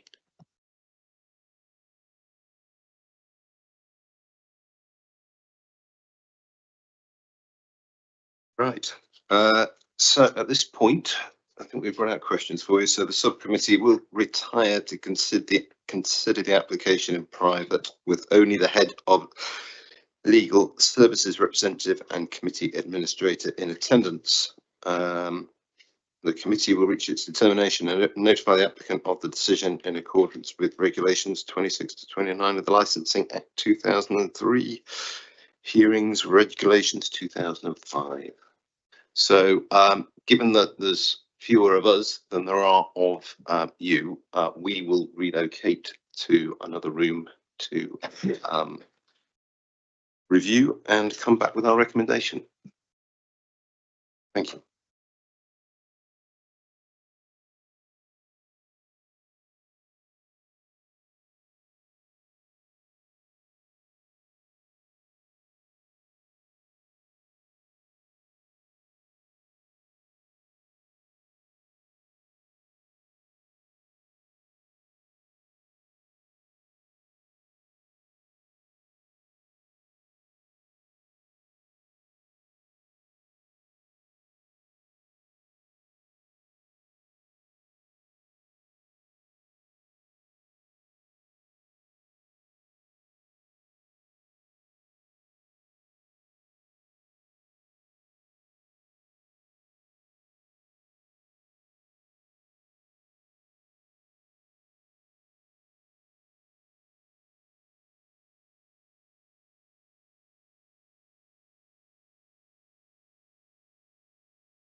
Right, thank you all for your patience. It's been a long afternoon. Right, so it just leaves me to read out the summary. I'm afraid it goes on for a couple of pages. I will try and get through it. Right, in reaching its decision, the subcommittee has carefully considered the application, the representations made by other persons and the applicant's evidence given today. It has taken into account the Council's statement of licensing policy, the public sector equality duty, the Home Office guidance issued under Section 182 of the Licensing Act 2003, the duties under the Crime and Disorder Act 1998, and the rights set out in the Human Rights Act 1998. The subcommittee has concluded that the premises licence should be granted with conditions set out in the officer's report at section 5, with the following amendments and/or the following additional conditions. 1. Licensing holder shall instruct door staff team on maintenance of queuing outside the premises so not to cause an obstruction. Licensing holders shall instruct their suppliers that there should be no deliveries or waste collection to the premises between 11 p.m. and 7 a.m. Licensing holder shall erect a temporary screen in the outdoor seated area in accordance with the amended plan to be approved by the licensing authority. Screen to be erected from 10 p.m. in order to restrict congregation in the outside area. For the following reasons. 1. Taking account of all the circumstances, the conditions offered and agreed by the applicant and Hampshire Constabulary, which were reasonable and proportionate, sufficiently promoting the licensing objectives of prevention of crime and disorder, prevention of public nuisance, the protection of children from harm, and public safety.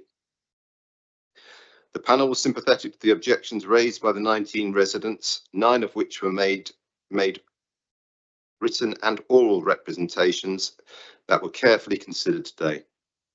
These related in the main to the prevention of public nuisance, prevention of crime and disorder, and public safety. The panel considered the written representations on the grounds of prevention of crime and disorder, public safety, prevention of public nuisance, and the protection of children. The panel was aware that it must reach a decision based on the evidence before it, and could not make assumptions as to any potential impact the requested application might have in relation to the licensing objectives. There was no evidence which could be presented to show that granting the application would undermine the licensing objectives. However, the panel noted that the Licensing Act 2003 provides an alternative mechanism for dealing with issues where a premises breaches the licensing objectives. On the balance of probabilities, the panel is satisfied that granting the application with the additional agreed conditions would not undermine the licensing objectives of the prevention of public nuisance, prevention, crime and disorder, prevention of harm and public safety, and the protection of children. The panel has also taken into account the relevant provisions of the Human Rights Act 1998, namely Article 6, the right to a fair hearing, Article 8, respect for private and family life, Article 1, First Protocol, peaceful enjoyment of possessions. The panel considered that in all the circumstances, the conditions offered by the applicant were reasonable and proportionate, sufficiently promoting the licensing objectives of the prevention of public nuisance, the prevention of crime disorder, public safety, and the protection of children from harm, and that the objectives would not be undermined by granting the licence. The parties will be formally notified of the decision in writing shortly. This notification will include details of the right to appeal against this decision to the Magistrates' Court, which must be made within 21 days of the notification. Thank you for your attendance. That concludes the business of the subcommittee. The meeting is now closed.